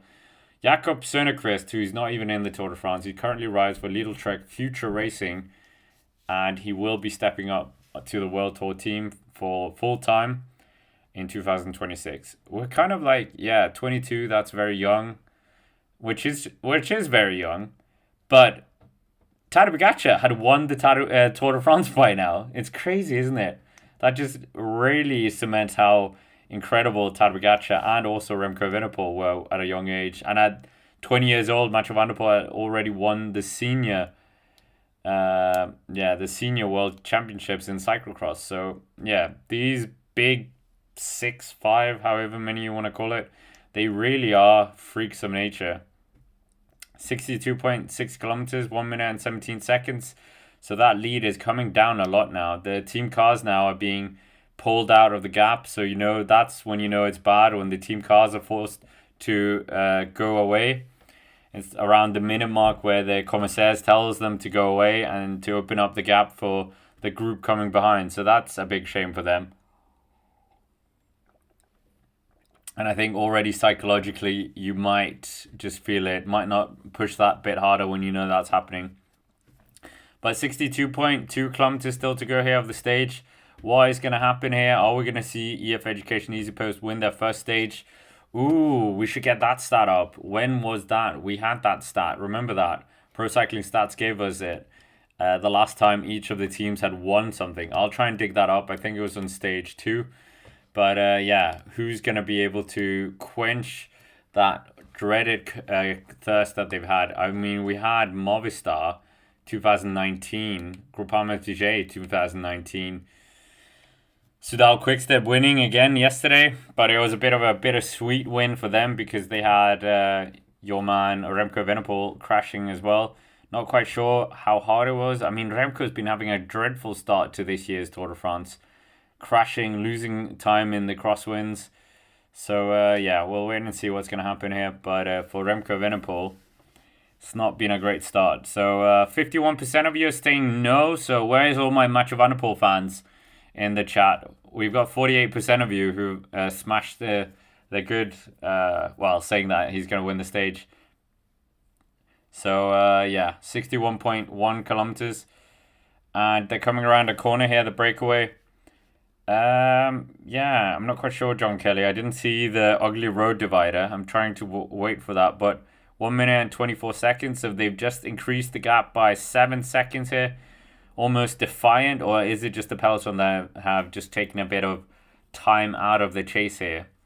So we'll wait and see. We'll wait and see if they're going to be ramping up the pace here. EF Education Easy Post still up towards the front here. Are they going to be able to do anything to stop the chase here, or stop the breakaway, or are they trying to infiltrate the chase? It doesn't seem like it. It seems like they're very much motivated to try and bring this gap back, but it is very much driven on by Alpecin de Koenig trying to defend that yellow jersey. He's probably going to be keeping that yellow jersey on unless something goes wrong towards the end for Mathieu Van der Poel. But for the time being, it's looking fairly good here. It's looking fairly good for the breakaway. They're keeping out of harm's way. They're building the gap up a bit more. But are they going to be able to do something here? That is the big question. I don't think so. EF are now leading the bunch here. 1 minute and 25 seconds here. 1 minute and 25 seconds. Less than 60 kilometers to go. We're getting ever closer to that first of the 5 categorized climbs of the day. The organizers have decided that all the action is going to be in the last 50k. Didn't want any action before that. And Kasper Eskren, he's the man, just increasing the pace a bit more here. 1 minute 26. So they are fighting back. They are getting some seconds back here. And I'm sure that they might maybe they can get it back up to 2 minutes here around the categorized climb. Maybe they will just be able to do that. But yeah, Kasper Eskren, pride of Kolding in Denmark, and we'll wait and see if he's going to be able to add to his collection of Grand Tour stage wins here. But 10 kilometers now until we get to the Courte de Jacques Anquetil. That's what we're getting. We're finally getting a count here. And yeah, we will wait and see here. EF Education Easy Post, definitely not doing a good job here. EF, what are you doing? Actually, what is this? Who's in the... Let's find out who the DSs are in this team. Because this is some non-tactics. Charlie Vigelius, the man who... Didn't he famously never took a stage win? And Andreas Klingner as well. Kleiner? 2 former riders, but yeah, Vigelius, this is not good riding. You need to tell your riders to back off because, no. But yeah, 1 minute and 33 seconds. So they have just increased the pace a bit more here. So we'll wait and see what's going to happen. 59 kilometers, 1 minute and 33 seconds. It is Alpecin de Koning at the front here, just upping the tempo a bit, doing their best. But it is the former Danish national time trial champion and former Ronde van Vlaanderen champion of Kasper Asgreen driving this. He's a very good TT rider as well. Very good diesel engine. Such a good signing by Soudal Quickstep when they signed him years ago. But now he resides within EF Education Easy Post. But yeah, 1 minute and 35 seconds. There is a bit of a dangerous Danish contingent there. They used to have Magnus Kort there as well. They've got Mathieu in there, Brissel, however you want to say it. And they have had Mikkel Honoré, I think, is still there as well. So yeah, a number of riders. But bottles are just being shouted for here. Bottles are just being shouted for. And welcome to everyone who's subscribed to the channel as well. We're trying to see if we can get to 100,000 before the end of the tour. It'll be tough, but yeah, maybe. Special video coming out here on the channel today as well. So look out for that after the stage. But right now we've got 58 kilometers to go. We're getting ever closer to that. Quote de Jacques Anquetil. Jacques Anquetil, the 5-time Tour de France champion. The great rival of Mathieu van der Poel's great grandfather, Raymond Poulador. And yeah, right now it could be a very interesting moment for Mathieu van der Poel's Tour de France if he can get a second stage win for the first time in his Grand Tour career. Groupama FDJ rider having a bit of a problem here. Cyril Bartet is having a bit of a problem. But yeah, who's going to be tasting the victory here? We've had no repeat stage winner so far in the Tour de France. We've had Belgians. We had Belgians winning. And funny, if Tim Merlier was still riding for Alpecin, we would have had Jasper, Mathieu, and Tim Merlier and Mathieu van der Poel, Tim Merlier, Jasper Philipsen. I thought you all know what I was trying to say. But wasn't that the order it was last year? No, it was Alaphilippe. It was Alaphilippe, Mathieu van der Poel, and then I think it was Tim Merlier. So a bit different. 57.2 kilometers. Jonas Abrahamsen is also in there, so we'll see if he can do anything here. The wind is starting to kick up, judging by the flags here. A bit of a side crosswind here. So maybe we could see a bit of action, but it doesn't seem like the peloton's too interested in any of that. 1 minute and 40 seconds here. Are we going to see a stage win from Alpecin again? A bit of acceleration going on here. A rider just accelerating out front from the peloton here. Who is that? Oh, it's just to get a bottle. Okay. Excitement levels went up and then they went straight down again. So yeah, just a bottle collection operation going on there. Cofidis, the bad boys of the peloton after what happened yesterday. And they're just making sure to be up there towards the front as well. I don't think they should be getting involved in any intermediate sprint. That should be one of their punishments as well. Don't go in any breaks. What are we saying here as well? Tudor coming in with a radio message. They're saying it's super important. Keep your position. Maybe they know something we don't. Is there potential for crosswinds here? I think there's quite a lot of teams very nervous after what happened on stage 1 about any potential of crosswinds. We've got a bit of a descent now for the riders, and then it'll kick up to that 3.6 kilometer climb all the way up to the top of that first of 5 categorized climbs on today's stage. But Rouen, very beautiful city, and I think we're gonna get a very beautiful stage. Maybe was that too corny? Probably. But we're seeing Jonathan Narvaez here. I mean, Jonathan Narvaez could maybe have been in the mix here if he wasn't on Tadej Pogacar duty here. But I think what Tim Merlier got is probably the only gifts you're going to see to the riders from Tadej Pogacar. I don't think they're going to get any actual gifts. But 1 minute and 42 seconds here. We will wait and see what's going to happen here. Narvaez just giving... They're very good, UAE, at giving kids bottles and signatures and photos. You like to see that. But Alpecin de Koning, they're the teams predominantly driving the pace here. 1 minute and 42 seconds. And yeah, a very, very good start to this year's Tour de France for them. 2-stage wins already. They only got 3 stages last year, so one more stage and they would be equal.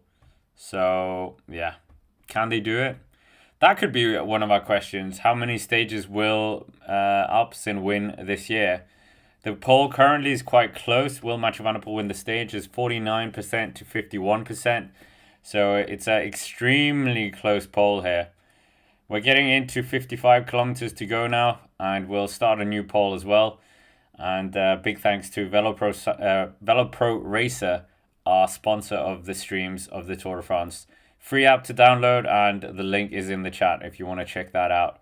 But 1 minute and 42 seconds, so they have extended that margin that we had. They've extended the margin. And how many more stages will Alpecin win? So that's the question. How many more stages will they win in this year's Tour de France? More than, we'll say 3 or more. 3 or more. There we go. So they've had 2 stages already. How many more stages will Alpecin win in this year's Tour de France? We're seeing, well, we've got Lenny Martinez. We talked about him earlier. Great result in the Tour de Romandie this year. Has had a really good season so far. Stage wins in all the French ASO, all the French stage races this year in terms of ASO races. Paris-Nice taking a stage win there. Dauphiné taking a stage on the last stage as well. So yeah, very, very good to see by him. Lenny Martinez, so young as well. I think he's just a new super talent to come out of France, and they definitely need that, to say the least. 53.8 kilometers, not many. Well, we're just waiting. It will be a bit of a fast section now for the riders as they come down this descent that's coming up shortly, and then they will be powering up the Jacques Anquetil 3.6% climb. And hopefully we are going to be seeing a bit of action here for these guys. And yeah, we'll see who's actually going to be catching it out here, or who's actually going to be taking this 1 point. That polka dot jersey classification is extremely close here in the first few days. Oh, crash. We've got Fedorov down, the Kazakh national champion, and Total Energies rider. So a crash here, and a Visma rider. 16, number 16, looked a bit like Tadej Pogacar. But yeah, 3 riders coming down in a crash there. 3 riders coming down. That is a big shame. I think it was road furniture, maybe. But yeah, that was a big shame there. Riders coming down. So a crash here. Crash right when we thought that nothing was happening. Mathieu is the rider for Total Energies. And I think it is Tadej Pogacar who just got underway. Oh no, it's Sepp Kuss. So it's Zheny Fedorov, the Kazakh national champion. Mathieu who we saw in the breakaway a few days ago. And it is Sepp Kuss as well. So the Vuelta España champion from 2023. So a bit of damage there to a few riders. And a bit of a shame, but I think Mathieu he's just going to need a bit more attention here. I think his bike might be broken as well. He's just trying to come to his own. But he's back on the bike. And yeah, that worrying times with Total Energies. Yeah, he doesn't look like he's having a comfortable time. We always say it like we kind of think that we have amnesia because we're like, oh, are there going to be any crashes this year? Of course, there's always crashes in the first few days of the Tour de France. Always. And yeah, Fedorov, he's just getting behind his team car as well. I don't think they should be getting fines for this. If they've been in a crash, they should be allowed to get back in the peloton with a pull from the team car, with a draft, with no repercussions. And we saw that with the Lotto team. They didn't get any fines or anything. So maybe the race organizers just look the other way when this kind of thing happens after a crash, which I think is fair enough because they're already hampered. When you crash, it's not a good feeling. And I know that myself because I crashed 10 days ago, I think. Yeah, absolutely wanted to slap the person who crashed into me because it was entirely their fault. But that aside, Sepp Kussi's trying to make his way as well. He's drafting his team car, so a lot of drafting their own team cars, which is probably the best way of doing it because they have more of a incentive to get you safely back there. But we're almost inside the last 50 kilometers as they cross a railroad track. Sometimes that can be quite dangerous for the riders because a train can be happening. We've seen that in Paris-Roubaix where, riders were kind of putting their life in their own hands by jumping over the track. But yeah, that was very dangerous to say the least. Maybe they shouldn't have time to train to be there. Julien Philippe coming towards the front here of the peloton as well, according to Pro Cycling Stats. But they've got a 1 minute and 41 second, and it looks like Sylvain Dillier is really driving the pace now. So orders have come from above to really just inject some pace into this race. And this is going to be quite an interesting one on the first Castres climb. Are we going to see that lead evaporate once more? We saw them lose about 30 seconds, but it's come up 30 seconds again. Actually, more than 30 seconds. 50 seconds they lost over the span of 10, 15 kilometers.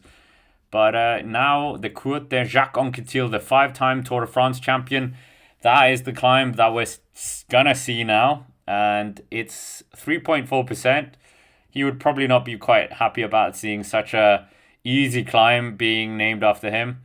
And yeah, the late Jacques Anquetil, 3.5 kilometers at 3.6%. And the breakaway riders, are the first to endure this climb. The great 5-time Tour de France champion and was a great rival with Raymond Poulidor, the grandfather of Mathieu van der Poel. And here he's going to see Mathieu van der Poel come in the yellow jersey. Something Raymond Poulidor never did, unfortunately. 3.3 kilometers. I mean, who's going to win this? Lenny Martinez asked for a bottle a bit early on the climb. So he's at the team car. Abrahamsen up there as well. There is cash prizes up for grabs here. There's a lot of fans on the side of the roads. A very bendy climb this as well. But Lenny Martinez just getting a bit of a sticky bottle here. But he is French, so he won't get any punishment for that. And 49 kilometers, 1 minute and 35 seconds. Are the bunch going to be driving the pace quite hard? Oh, crash. Oh my goodness, another crash, guys. Another crash. Astana involved in this as well. Soudal Quickstep involved in this as well. So, yeah, another crash. It was on the left-hand side of the road. This, yeah. Oh no, it was kind of a ripple effect happening in the bunch, and they just happened to be on the wrong side. So yeah, great shame there. Touch of wheels potentially, and that just got everyone to be moving along a bit. But yeah, that was bad. That was very bad. Anyway, we're getting inside the last 2.5 kilometers of this. But if we look at the crash again, it started on the right hand side and then it just rippled through the peloton. That was absolutely crazy. A few riders caught up in that. Movistar rider as well.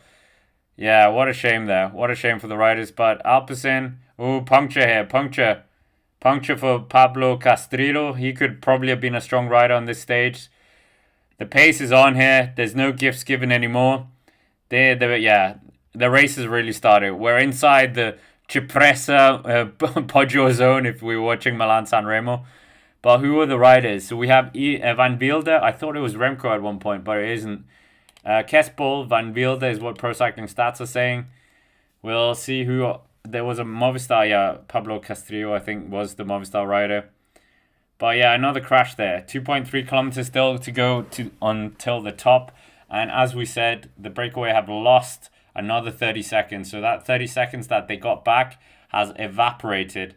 Lenny Martinez is the first one to make a move here. So Lenny Martinez, he makes a move. He doesn't want to wait around. He wants to test his fitness on the climb. He might go for the Pogacar jersey. That would be very interesting. Why not? Why not do that in a Tour de France? He's a very good rider. If he's getting stronger and stronger after that bit of illness that we think he had, then a Pogacar jersey is certainly a good target here. But it is only 1 point, so it's a big effort here for just 1 point. It's Abrahamsen on his wheels, so he's gotten rid of Askreen and the French rider from Total Energies. And Abrahamsen just locking on the wheel. He knows what it's like to wear that polka dot jersey. Had a good stint last year. Kasper Asgreen just pushing on here. The diesel engine's trying to get himself back in contention here. 1.7 kilometers left of this categorized climb. The first of 5, remember. So we got a lot of action. We even have that intermediate sprint coming up as well. So there's a lot of things that can happen here. But it's Abrahamsen versus Lenny Martinez for that solitary point. There's only 1 point up for grabs here. It's a cap 4. Kasper Asgreen is third on the third man on the road right now. Lenny Martinez and Abrahamsen, they have sat up a bit here, so they have allowed the Dane to come back into contention here. So they haven't quite stamped on the pedals as hard as they probably should have. I think it's going to be a sprint here to the finish, but yeah, Lenny Martinez got rid of his countryman, got rid of Asgreen, but Asgreen did manage to get back here. Their lead is 1 minute and 18 seconds, 47.2 kilometers still to go here. We haven't had pictures from the peloton right now, but the 4 riders are all back together here. So that Lenny Martinez attack was neutralized. So yeah, we'll see if they're going to do more action here. Still 1.3 kilometers to go here. So a bit of wait until we're going to see who's going to take that solitary point. But there's a lot of looking around here, a lot of Group 2 dynamics happening in the front group. But Gachenard, is he going to be the man to potentially pounce on them and take that 1 point? That 1 point is going to be quite interesting. Who's going to get that? They're immediately going to get themselves quite close. Felix Gall. Problems for Felix Gall. Felix Gall has problems. Was that mechanical? Was he caught up in the crash? I didn't see an AG2R rider there. But Lenny Martinez, a lot of looking around from him. He's just swinging away. He doesn't want to sit at the front for too long. Abrahamsen, he's very animated. He's trying to get everyone to work together here. They're losing time here. Well, not really. It's 1 minute and 21 seconds. But Gall is losing time, it seems. He is in the team cars. Maybe he's able to surf back here. Yeah, 46.3 kilometers still to go here. 500 meters left of this first of 5 categorized climbs. And we've already had a bit of action here. Already a bit of action on the road. So very, very good to see here from the riders and the race and the organizers. They could have given us a bit more early on, but whatever. 300 meters to go here. Asgreen hits out. Kasper Asgreen, the pride of Colling. He hits out with a thunderous attack. It's responded to quite quickly. And who's going to get the better of him? There's less than 100 meters to go now. I think Kasper Asgreen might have taken this 1 point. Oh, Asgreen took it. Oh my goodness. Does Asgreen see himself in that polka dot jersey for a few days? He's seen Magnus Kort wear it in the past. But yeah, Asgreen, thunderous attack there. Bang! He hammer timed it. Sometimes you're the hammer, sometimes you're the nail. And right now, Asgreen just absolutely thumped the Norwegian and the 2 French riders. Wow. That was a bit of action. We could have used that a bit earlier. 1 minute and 11 seconds though. They can't sit up here for too long. They need to go for it because, yeah. But it does mean Kasper Asgreen finds himself in joint 5th place. He's not the only Dane to have KOM points. There is also Jonas Vingegaard who has 2 KOM points as well. So the Danes are involved in that competition. There's only 7 riders that have Mountains jersey points in this year's edition so far. And 2 of them are Danish. So whoop whoop. But Tour de Pro Cycling, EF Education, EasyPost, Soudal, Quickstep, Groupama, FDJ, and Alpecin de Koning. They are forming this block at the front. They're coming to the top of the Courte de Jacques Anquetil. So our next point of intrigue is that intermediate sprint. So the intermediate sprint, there is a bit of an uncategorized climb that the riders will have to deal with after this descent. And then we'll have the intermediate sprint coming up shortly. So... But yeah, Lenny Martinez, he tried to hit out early. Kasper Asgreen hit out as well. So, but the point went to the Dane. So, EF Education EasyPost, as much as they tried to sabotage their own rider, I think Kasper Asgreen has a chance of maybe wearing that polka dot jersey. Maybe that should be the question for our next poll. Who's going to be wearing the polka dot jersey after today's stage? But for the time being... The riders, they have 1 minute and 15 second lead up to the front. Oh, back to the front, shall we say. So are we potentially going to see a stage win from the breakaway? I don't think so. But they've lost a minute in the last 40k. So they are strong engines, Abrahamson and Eskain. So we could maybe see a situation where they try and do their best. We're almost at 200 likes as well, as CM is saying in the chat. So yeah, we'll wait and see. Are we going to see a stage win here? Are we going to see a stage win from Kasper Eskain? Probably not. I'd love to see it. In terms of our poll, you guys are saying 3 or more stages. So that would be 5 minimum. Is that with Mathieu van der Poel? Is that with Caden Groves? Who knows? But yeah, Kasper Eskain here with the Danish flag on his, what would you say, on his small things. What are we saying here? Scott, do you give out yellow cards for your chat participants? Absolutely not. Absolutely not. Only if they're being, yeah. But if we have a very friendly chat, so I don't think yellow cards are needed here.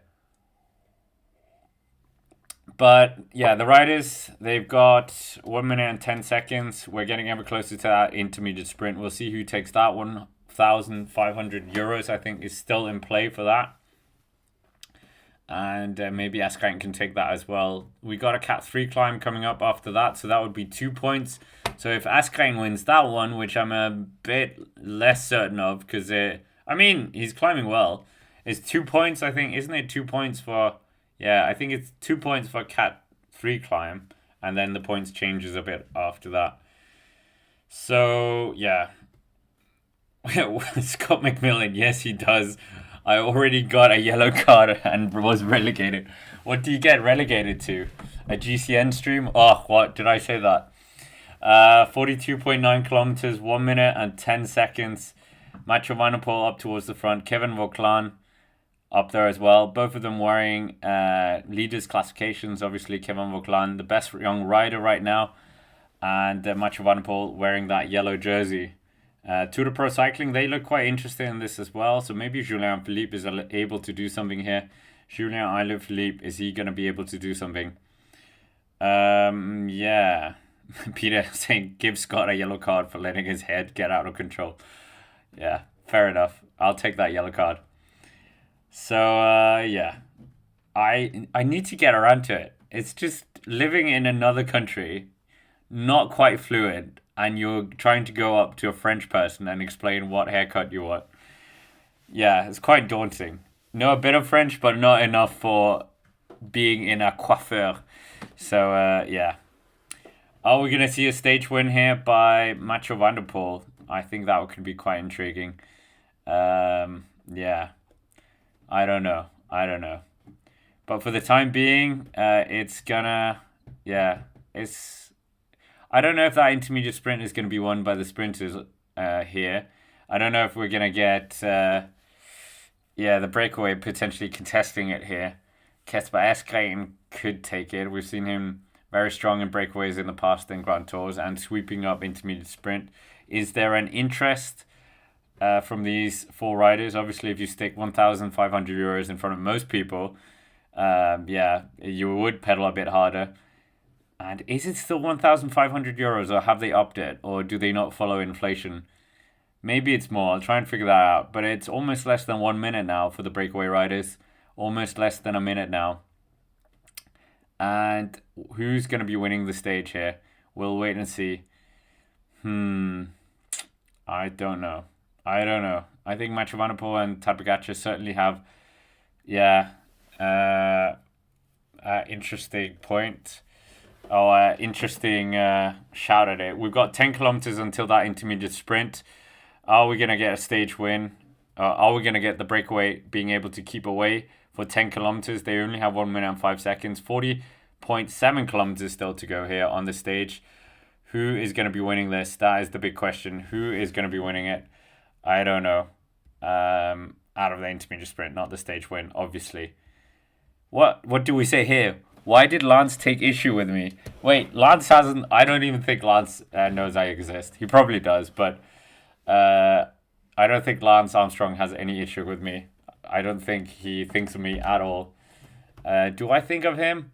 He popped up in my dream a few times, which was quite weird. Very weird dreams. But 40 kilometers to go, 1 minute and 7 seconds. We're still seeing those 4 riders out in front: Casper Asgreen, Lenny Martinez, Thomas Chagna. Okay, I can't remember what you guys said it. You pronounced it perfectly for me, but I didn't do it. And Jonas Abrahamsen as well.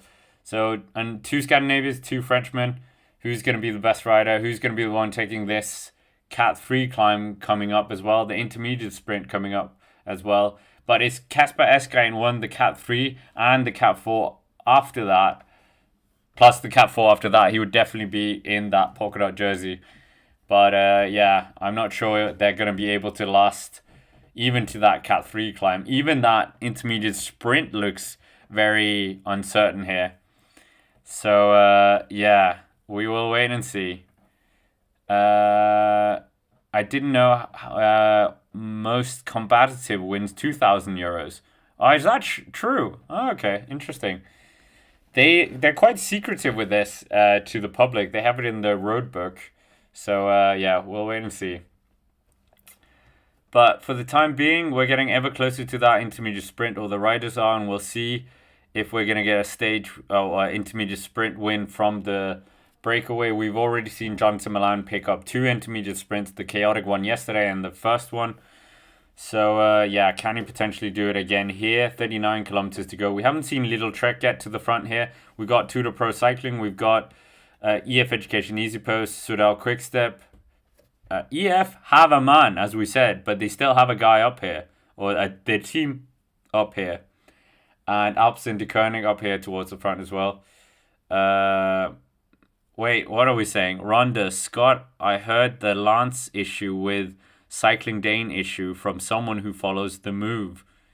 Oh my goodness, is there actually? That would be funny. That would be hilarious. Yeah. That would be hilarious. What are we saying as well? Paul, Vingol's wife has decreased her husband's chances. Stupid comment to make now and make publicly. Yeah, I haven't really been bothered to follow the thing with Jonas Vingol's wife, Trine. And Jonas, I know she was in the media, but yeah, I don't know if I care too much. 38.5 kilometers, 1 minute and 6 seconds. Obviously, it's been a hard time for her with her husband almost dying last year in the Tour of Basque Country crash, so you can understand that for sure. But Casper Asgreen, he's leading them here. They're still holding on to just over 6 seconds of a lead.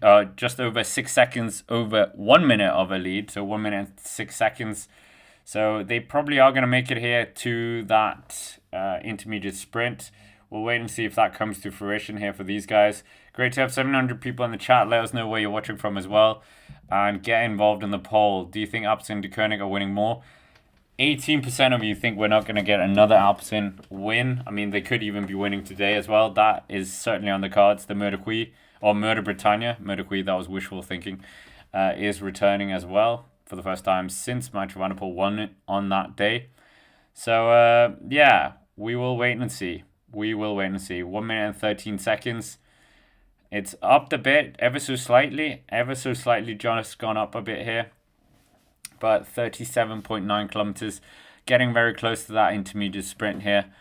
Do you think Jonathan Milan is going to be able to nab this? Little Trek, they're not very present here towards the front here. So we will wait and see. Yeah. We are going to see if Jonathan Milan can defend that green jersey as well. Obviously, he took it after winning the intermediate sprint and finishing second to Tim Merlier.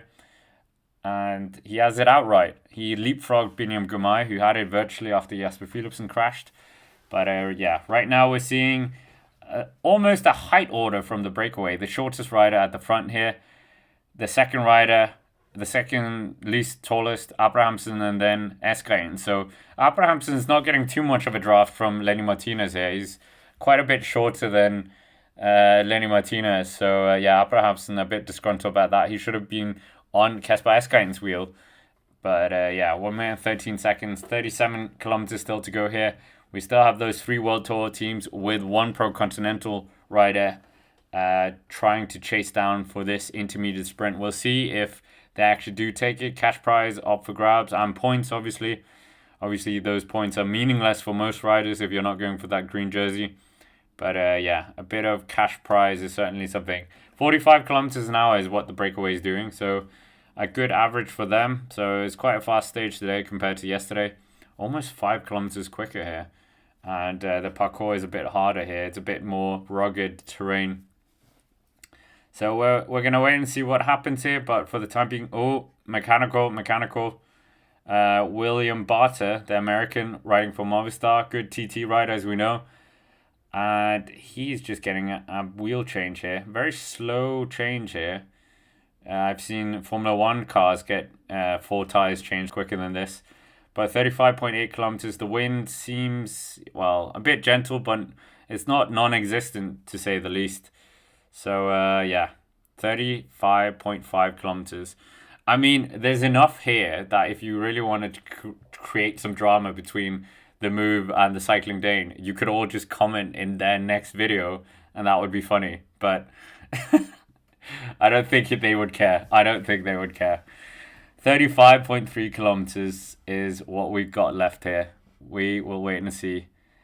Are we going to see the breakaway nab this intermediate sprint? It seems like it, but I think we're going to get a very animated intermediate sprint. And I think Brian Coquard, that yellow card that he got, should include conditions that he's not allowed to go on an intermediate sprint for the next week. Because he lost 13 points, obviously. And yeah, he was obviously the rider who caused the crash. There was movements before, and Edward Turns got punished as well.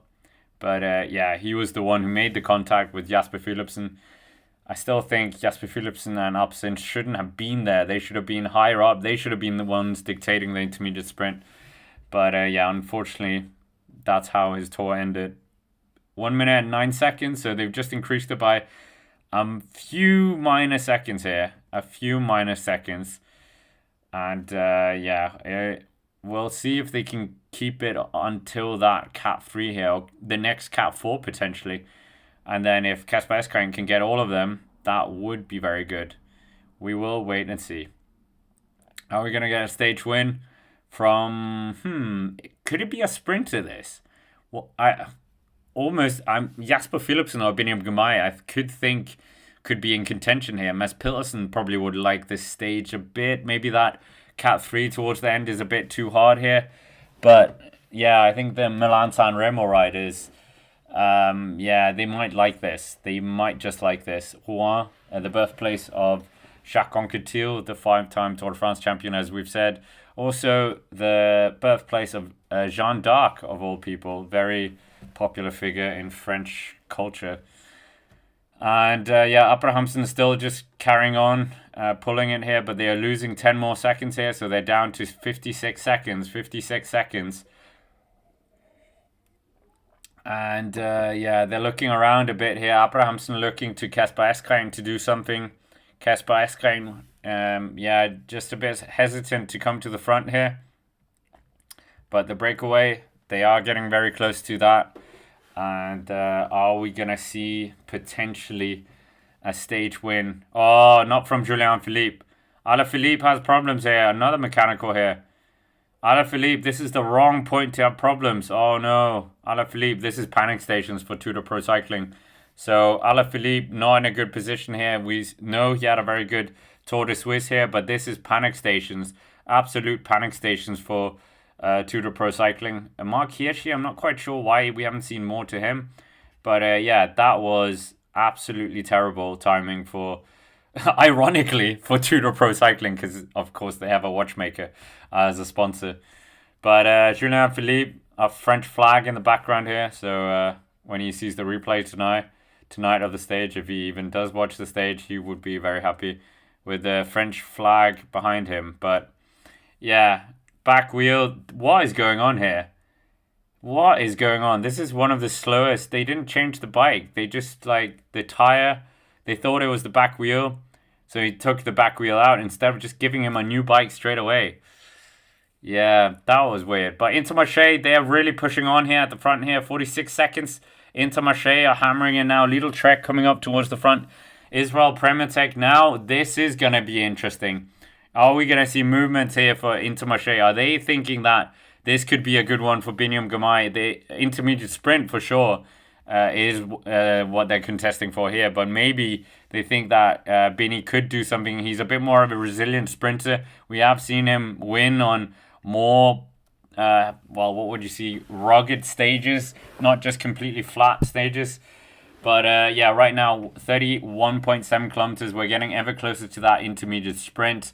It looks like it might be contested by the breakaway. There's 20.17.15 for the first top three. So anything can happen here. Anything can happen. Who's going to be taking it? Is Jonathan Milan going to pip the breakaway here? 33 seconds. They're losing a lot of time here. A lot of time is disappearing now. So, yeah, what is going to happen? What is going to happen now? 31.4 kilometers. They've got 500 meters until the intermediate sprint. Okay, I don't think anything's going to happen for the break. I think it is going to be contested from the break now. They haven't actually showed, like, it would be good to have like a indicator of how close we are to it. But yeah, we are going to see Abrahamsen. He blinks first. So he wants it. He knows what it's like to have the green jersey on his shoulders. So Abrahamsen, he absolutely just attacks now, and maybe he's going to use this as a platform to just get away from the other riders. But Abrahamsen takes it. Kasper in second, and third for Lenny Martinez, and fourth for the French riders from Total Energies. But yeah, Abrahamsen just launches up the front there. A good move by the Norwegian rider. Gets those 20 points into his account, and yeah, also gets... Oh, we missed the sprint. They didn't show us the sprint properly. Ugh, what was that? So, yeah, we'll see the sprint again in the slow-mo from the peloton, but that was a bit of bad camera operating there. The green jersey, I think it was Jonathan Milan who took the 4 points, or the 5th place there. The slow motion here. Biniam Girmay trying to open up here. Jonathan Milan on his wheel, and Jonathan Milan, quite easy work of that, but Biniam Girmay getting 6th place there. So, Jonathan Milan very dominant in that sprint for 5th place. So Merlier not really involved in that, but yeah. Do the sprinters think they have a chance here? I think that Cat 3 towards the end says no. But Jonathan Milan absolutely opening it up there. And no one could follow his wheel. No one was on his wheel. Merlier just taking it easy there, making sure he sweeps up 7th place. And with that as well, we have a change in the intermediates, in the green jersey hunt. And it means that Anthony Turgis has moved up into virtual 4th place.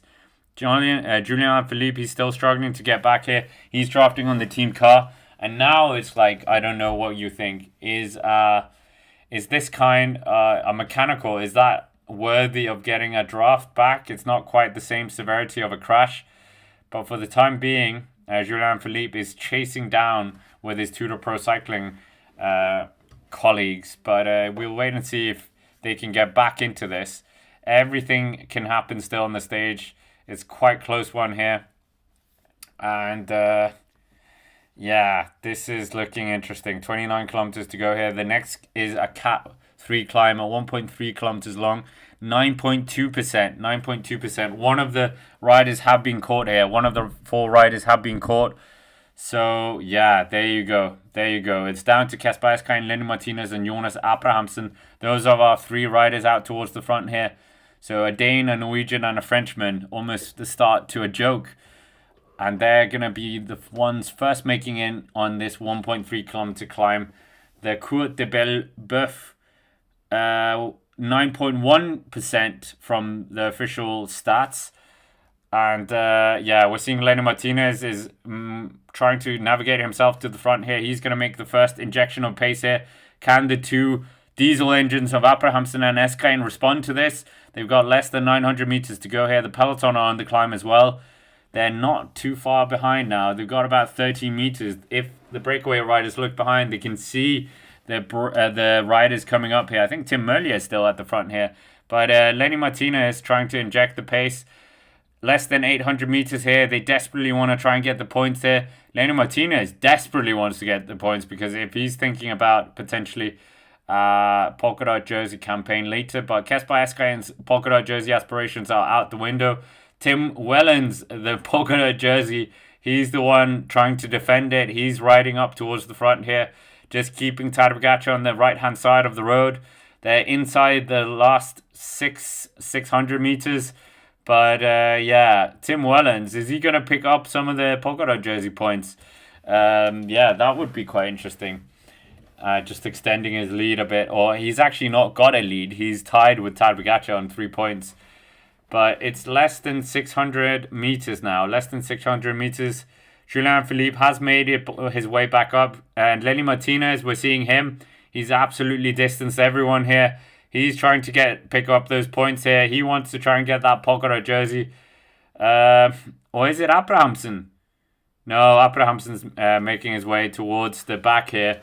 So Lenny Martinez, he is looking pretty good to potentially getting the jersey. We're almost inside the last 500 meters. It's a very, very steep climb, this. A very good Cat 3 climb. There's only 2 points available for the riders at the top, despite having so much effort going into this. But Lenny Martinez, the man who was the last place rider a few days ago, is now leading on stage 4 of the Tour de France. A good recovery from him.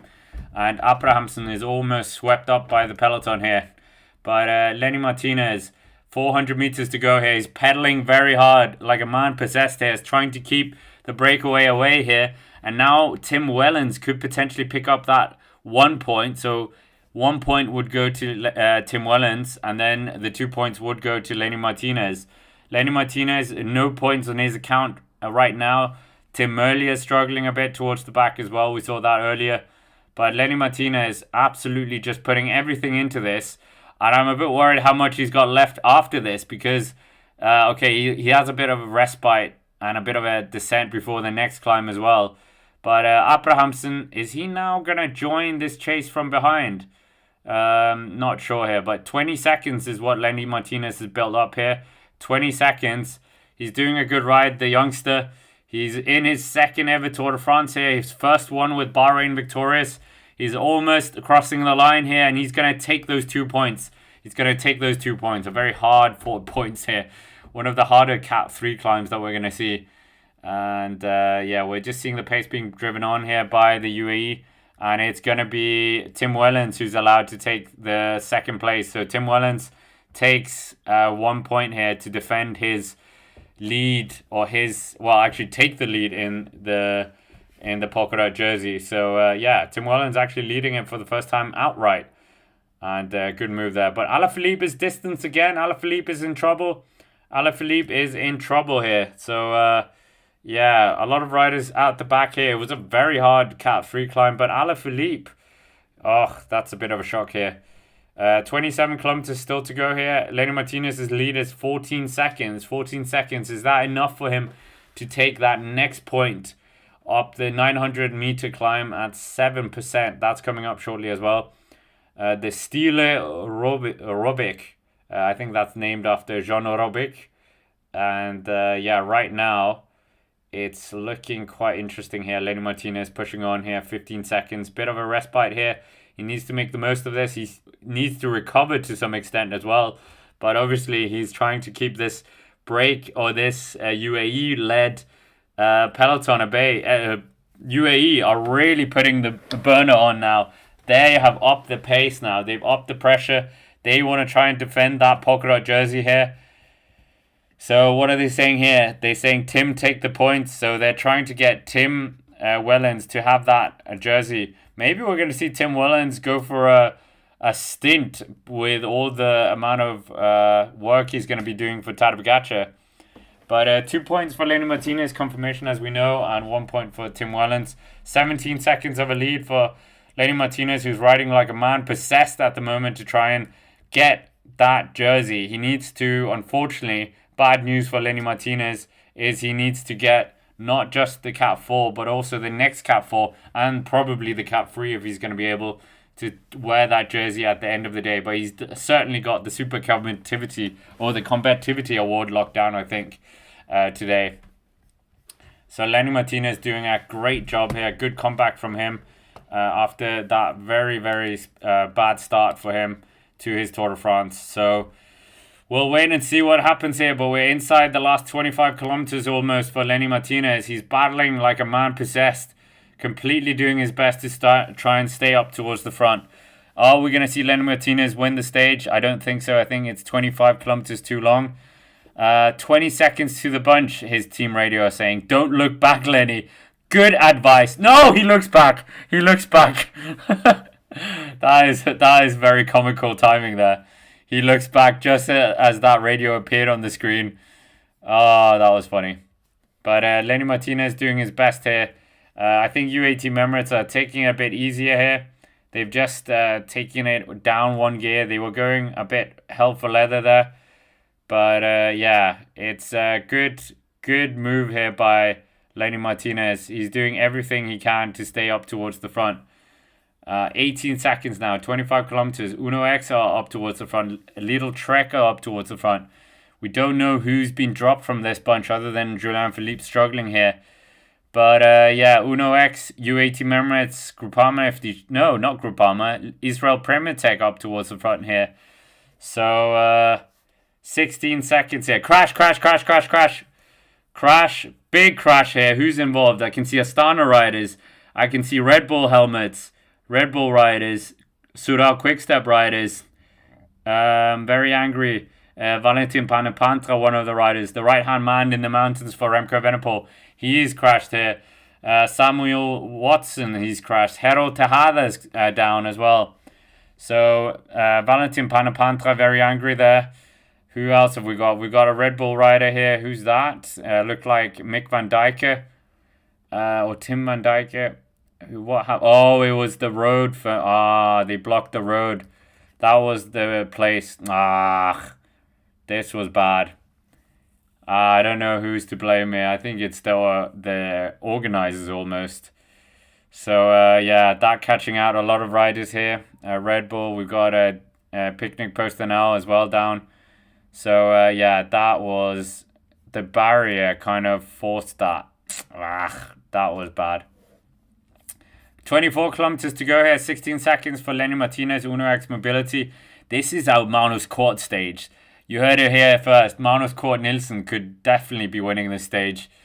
Right on the side of the road, Valentin Panepantra. No. Valentin Panepantra, this is not good here. Yeah. But Movistar up towards the front here.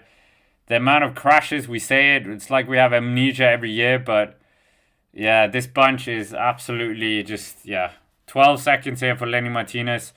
Movistar coming up towards the front. Are they just calming it down a bit, or are they wanting to inject a bit of pressure in? 12 seconds for Lenny Martinez here. 12 seconds. That is what's got left here. Oh my goodness. Oh, Oscar Only involved. Lamef saying. Oh my goodness. Yeah.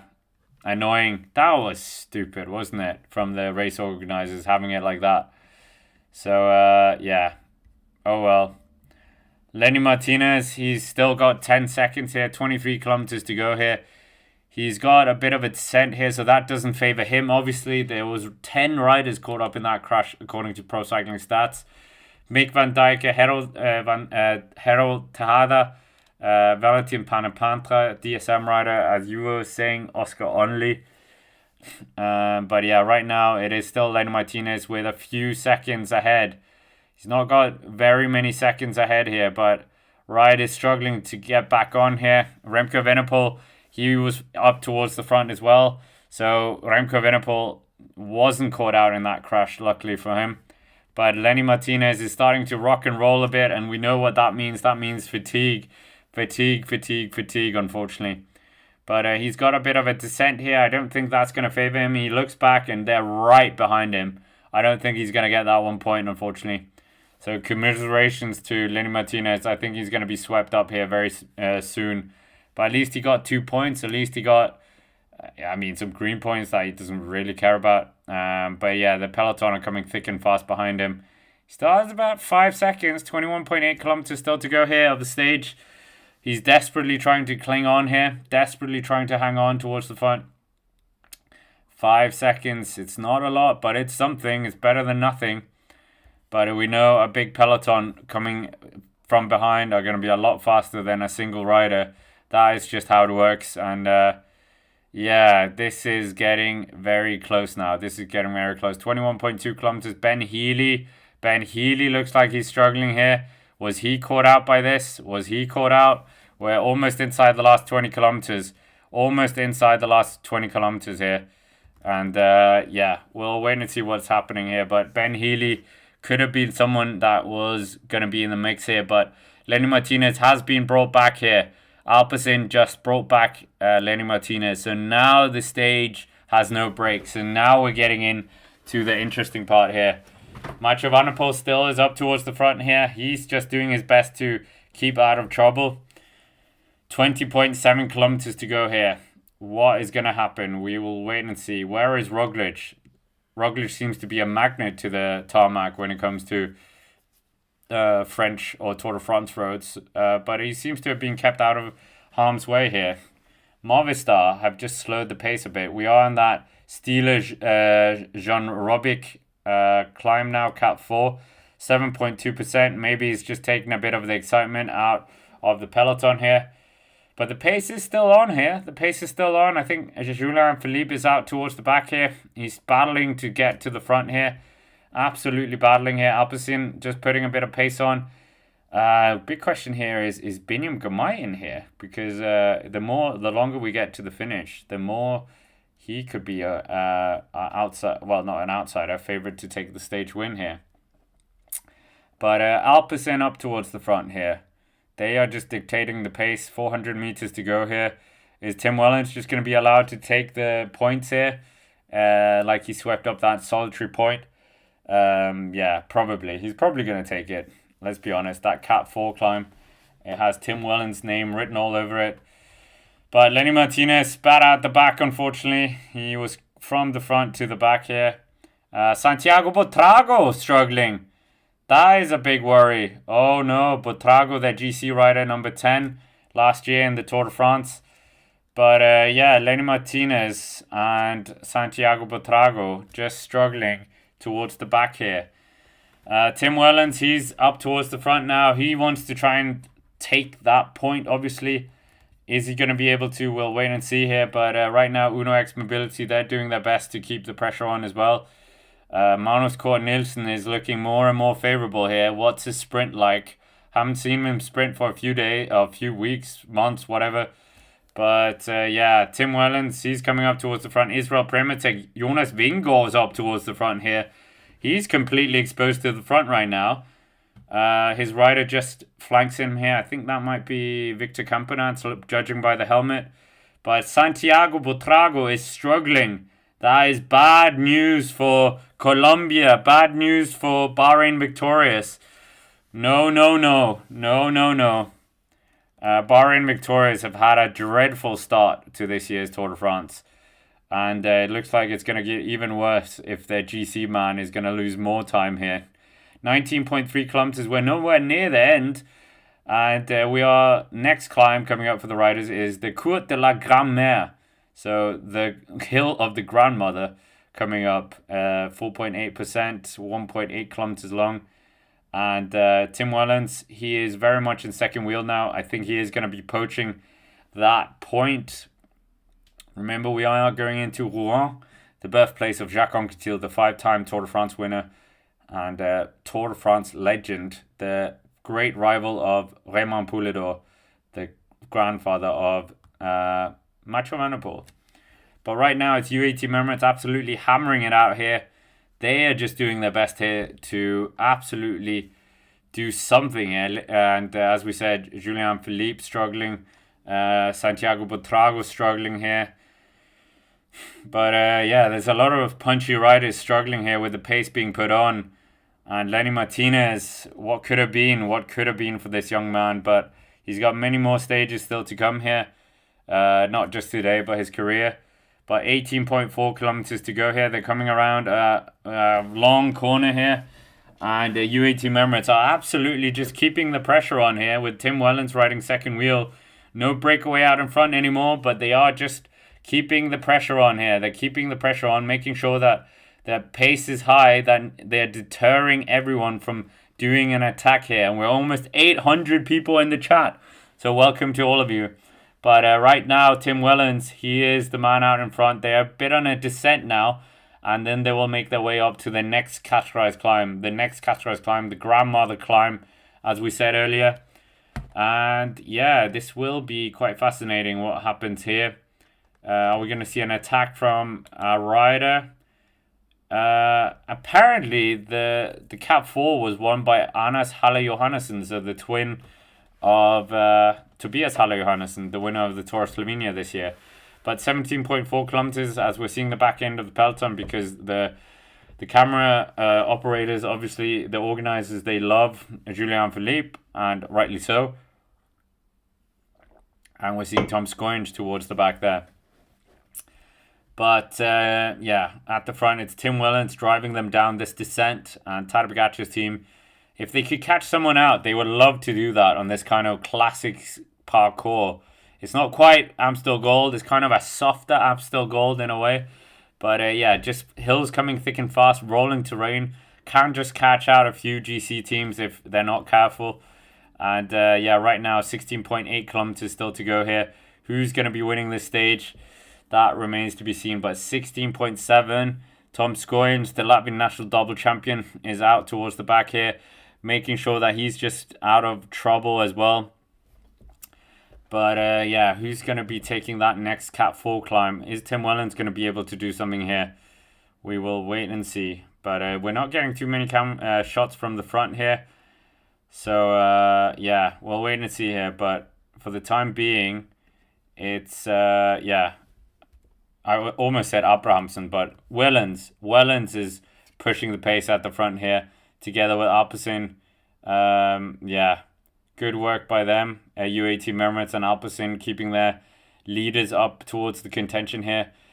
I'm interested to know if we have a Jonathan Milan, Tim Merlier, Binyam Gamay, etc. How many sprinters are left in this? But UAE Mermets, are they just trying to get rid of any sprinters here? I think an attack is coming up, guys. It feels like UAE are trying to set Tadej Pogacar up for an attack here. He wants the 100th win here in the Jacques Anquetil birthplace. He wants it. You can feel it. 15.2 kilometers to go here. But yeah, UAE Team Emirates absolutely driving the pace here. They can definitely catch out some teams with this pace. Around the bends and the up and down, they come under the 15 kilometers to go banner. And this peloton is really strung out, like almost a spaghetti. And yeah, Tom Scoinge unfortunately finds himself towards the back end of that. But yeah, UAE Team Emirates, they're really on a mission here. Is that mission to get Tadej Pogacar his 100th career victory? It could be that. But where's the yellow jersey of Mathieu van der Poel? Can't quite see him towards the front here. Can see Visma Liseberg, could see Remco Evenepoel, the golden helmet. Oh yeah, he's up there. He's up there. Don't worry, guys. But yeah, even the TV organizers are thinking about this as well, because they've just shown the active riders with the most wins, and Tadej Pogacar is the active rider with the most win, with 99 victories. Christoph, he's got 97 wins. Is he going to get to 100? Maybe, maybe not. But yeah, now Alpecin and UAE Team Emirates are the teams dueling at the front here. 14 kilometers to go. The two teams that were so prevalent in many of the monuments at the start of the year. And here they are jostling it out with their two captains, Mathieu van der Poel and Tadej Pogacar. Tadej's riding around fourth wheel, so a good position for the world champion to be in. 13.9 kilometers to go here. 13.9 kilometers. What are they going to do here? Alpecin versus UAE. We've seen this battle many times in the past. Are we going to see them get the better of each other? One of the Alpecin riders almost got caught out there as well. But 1.7 kilometers on this, the La Grand-Mère climb. Are we going to see any action from the riders here? Any rider going to hit out now? 5% average is what the organizers are saying. 1.8 kilometers.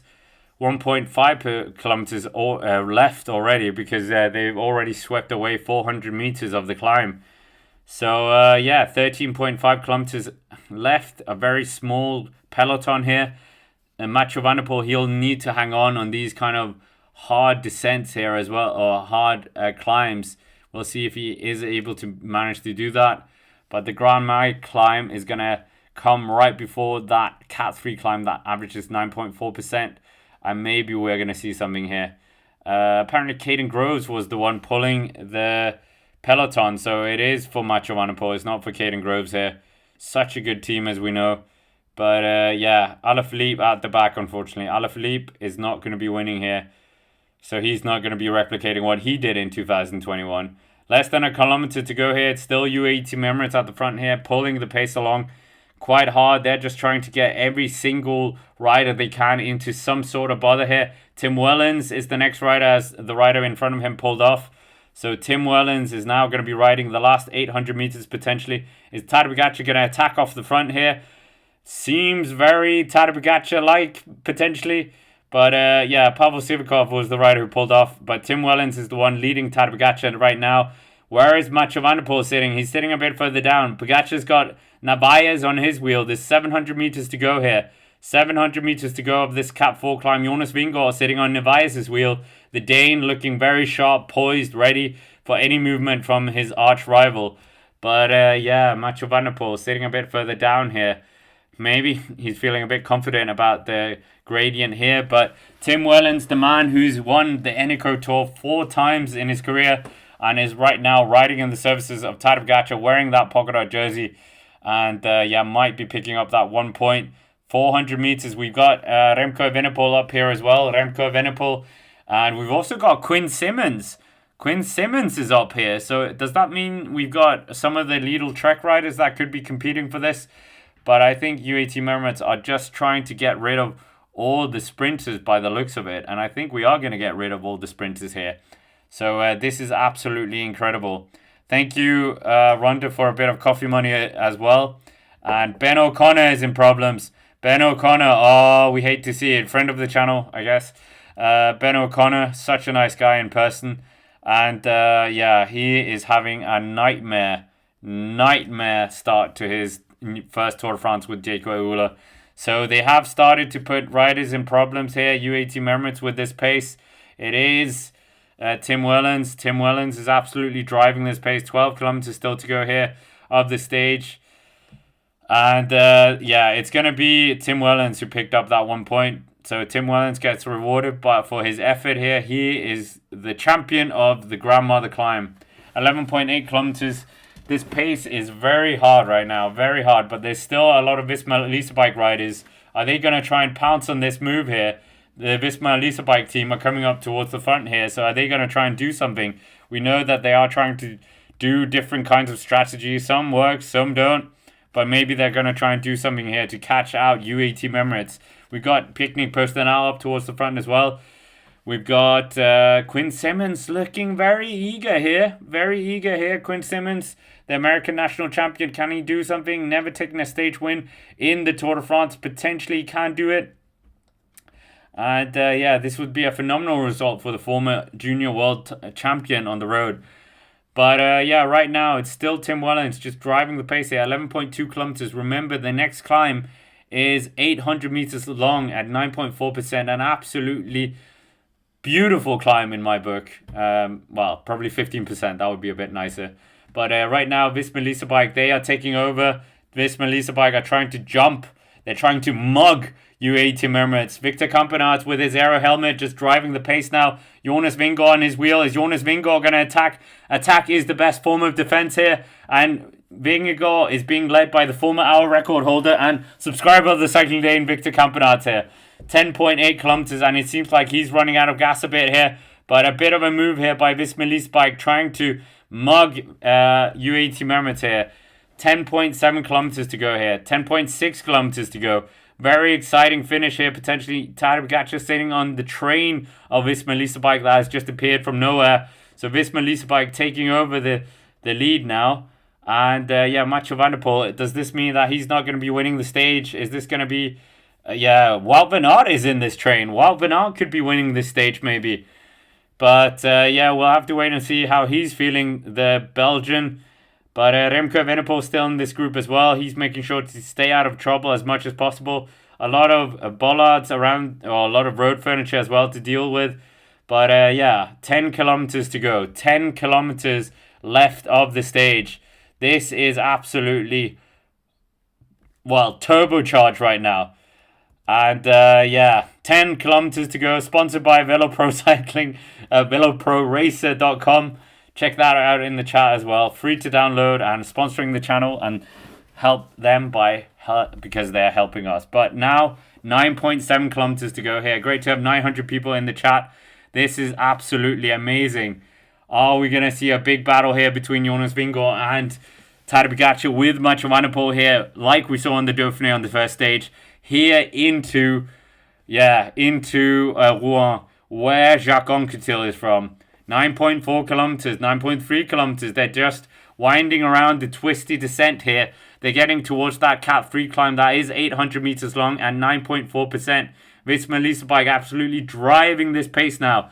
They're trying to do everything. We saw them in the Dauphiné trying to be a bit more aggressive on the offensive, on the descent as well. They have to try and make use of every single meter of road they can against Tadej Pogacar because it can all be over when we hit the mountains. They're trying to do everything here. 8.8 kilometers. And are we going to see a spectacular tactical move here by them? Or will Tadej Pogacar just absolutely wipe the floor with them like he did in the Dauphiné? 8.5 kilometers to go here. Victor Campenaerts is doing a sterling turn here for his Danish captain. Or is it for Wout van Aert? Who knows? It's good to get a stage win in the bag as well. Just ask Soudal Quickstep about that, or Alpecin de Koenig. 8.3 kilometers. They're still on this descent here. They're making their way down, and then they'll come to that final casterized climb of the day, the Ramp Saint-Hilaire. So, 9.4%. That is some gradient at this point, and will definitely catch out sprinters. How many sprinters are left? We don't know, because we're focusing on the incredible effort being done by the former hour record holder of Victor Campenaerts. Jonas Vingegaard is riding second wheel here. So does that mean Campenaerts is going to be with the one launching off Jonas Vingegaard here? We'll wait and see here. But Campenaerts trying to do his best to absolutely accelerate through every single corner here. Do his best to get Jonas and thin out the peloton for as much as possible here. But it's one hell of an effort here by the Belgian. He's really earning his money here. Of course, he's a new rider. He joined after leaving Lotto last year, where he took a stage win in the Tour. But now he has a very different role in a new team. 7.5 kilometers still to go here of the stage. Campenaerts is still rocking and rolling here at the front.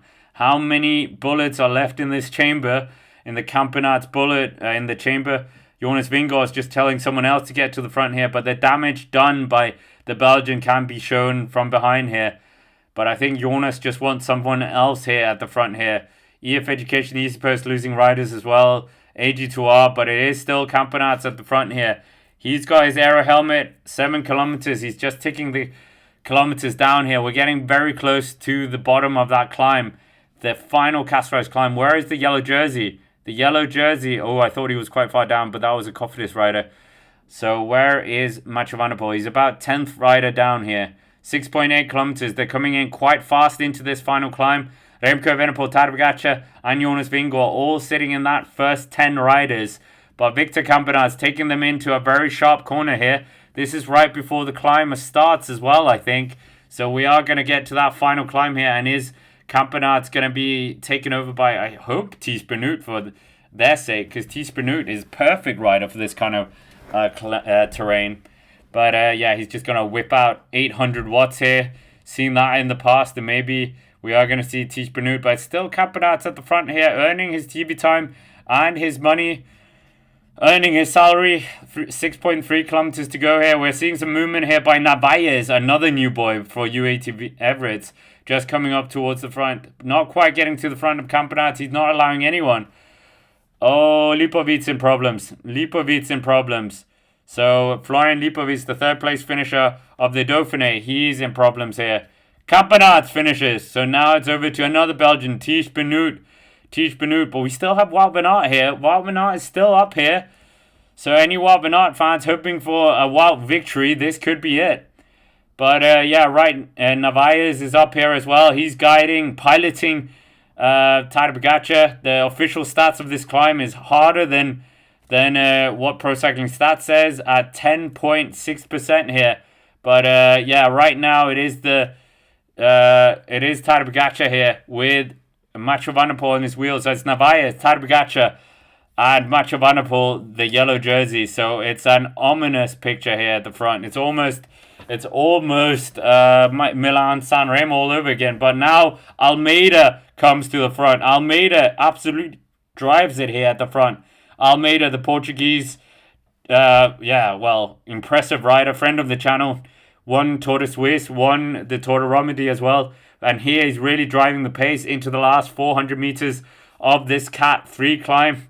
And now it's going to be interesting because there is some climbing after this as well. But it is not the hardest. But Joao Almeida is absolutely driving it. Now Tadej Pogacar, the son of Slovenia. He attacks. He lifts on the pedals. Who's going to be able to follow Tadej Pogacar? Jonas Vingegaard's on his wheel. We've got Mathieu van der Poel scrambling for the wheels as well. But Tadej Pogacar lifted the pedals, distanced everyone. It's Tadej Pogacar and Jonas Vingegaard duking it out once again.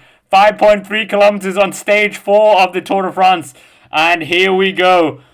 I think this might be win number 100 for Tadej. Oh, Tadej just dropped him. Tadej Pogacar just dropped Jonas Vingegaard. Oh no. Tadej Pogacar has just stepped off everyone. Oh, Jonas Vingegaard has to battle back here. He's battling back to the Slovenian. And this is absolutely scenes. Tadej Pogacar does take the 2 points. He is probably going to take the Pogacar jersey because of that. But wow, he allows Jonas Vingegaard back into it.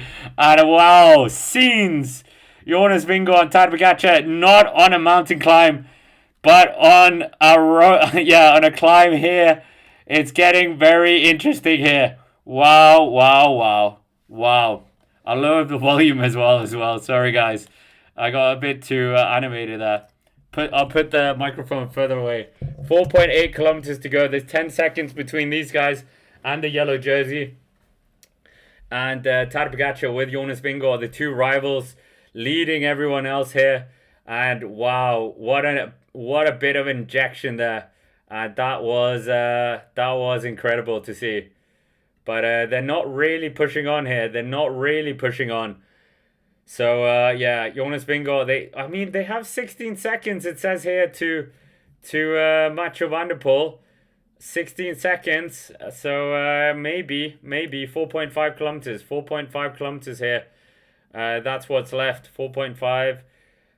Bit of this descent, and then of course there's a kick to the ramp as well. Mathieu van der Poel coming thunderously back as well. We know he's very good at the amazing comeback attacks. Just think back to Amstel Gold. Jonas Vingegaard taking a turn here as well. But I think maybe this isn't going to be the 100th win for Tadej Pogacar now. It's starting to look like it's going to be, it's probably going to be one for, Mathieu van der Poel. Any sprinters that's available are left in this selection, which I don't think is any. 4 kilometers still to go here. 4 kilometers. This is, attack here. Attack from Jorgensen. Is this Jorgensen? But it's pounced on quickly by Tadej Pogacar. So they're trying to do this double team. But as we said in one of the recaps, we don't think it's the best strategy here. But 3.7 kilometers still to go here. 3.7 kilometers. That was some attack by Tadej Pogacar earlier. And those two riders, distancing everyone. But 3.6 kilometers, the pace is being driven on here by, I think this is Joao Almeida. Joao Almeida doing his best here to drive them towards the last few kilometers. This is a bit of a descent as well, so it's going to look, it's looking very good here. Who is this? We're getting riders dropped out the back as well. Who's in this group? We've got Oscar Onley in this group. Great ride from him. Remco Evenepoel, Mathieu Jorgensen, Jonas Vingegaard, Joao Almeida, Tadej Pogacar, and Mathieu van der Poel. So, this is looking interesting. 3 kilometers to go here. 21 seconds back is Roglic, so he's been caught out. So, Roglic has been caught out here. So, great shame for him. And we're getting inside the last 2.7 kilometers to go here. Great to have 1,000 people in the chat. Smash the like button as well and subscribe to help us get to 100,000 before the tour ends. I really would appreciate it, and it doesn't cost you anything, of course. Neither does our sponsor, VeloPro Racer. That's in the chat as well. But 2.4 kilometers to go here. Remco Evenepoel desperately trying to battle. Oh no, not Remco Evenepoel. This is the white jersey of Kevin Vauclain is in this second split. So some of the riders that were caught out by the attack by Tadej Pogacar and the infernal pace being put on by UAE Team Emirates. But at the front, it is still Almeida. 2 kilometers to go here.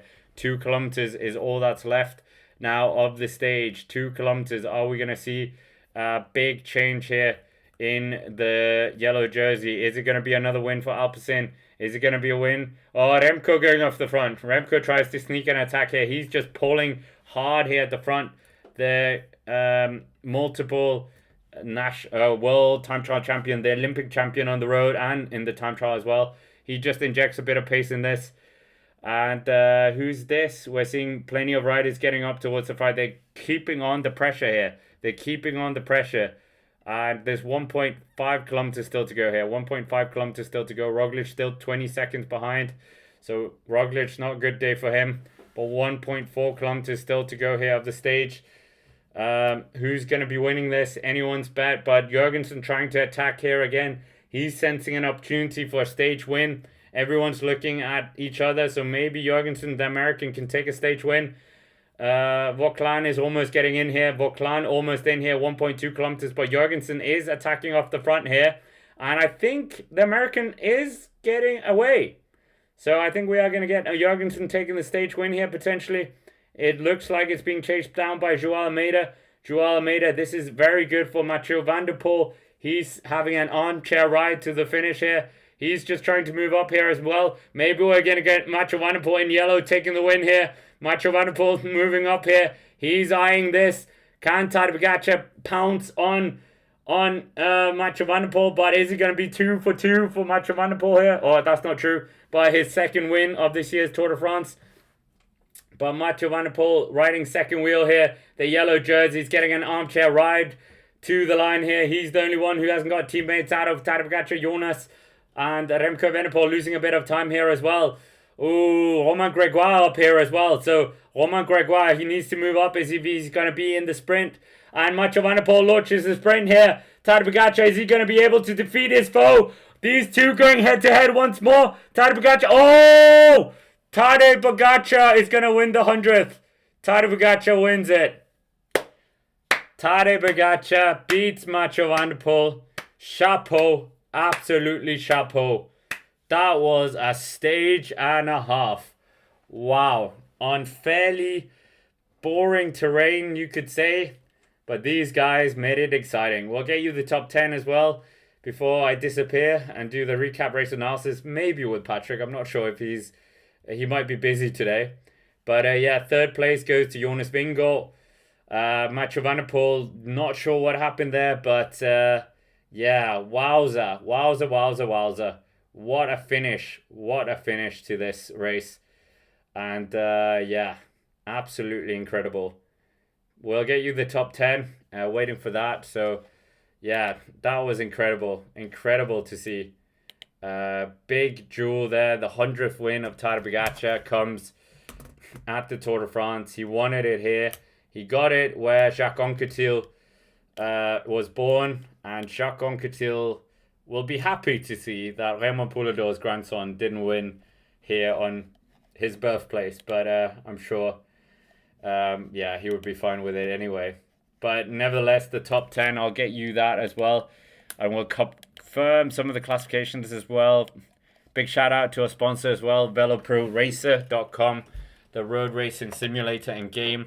Completely free to download, so check that out as well in the chat and in the pinned comment. But yeah, Tadej Pogacar wins his 100th career victory here.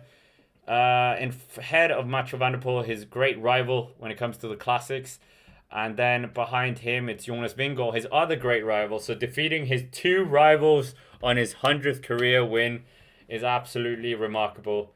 And Oscar Onley in 4th place.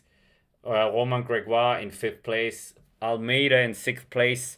Remco Evenepoel in 7th place. 8th place goes to Matteo Jorgensen. 9th place to Matthias Skelmose Jensen. Good ride from him. 7 seconds back. And Kevin Vauclain also there in 10th place. So yeah, we'll get a confirmation what that means for the GC as well when they've got the confirmation there. But yeah, what a win for Tadej Pogacar. I'll get you the screenshot as well of the finish, because it wasn't actually that close in the end. It was close between Mathieu van der Poel and Tadej Pogacar. Mathieu van der Poel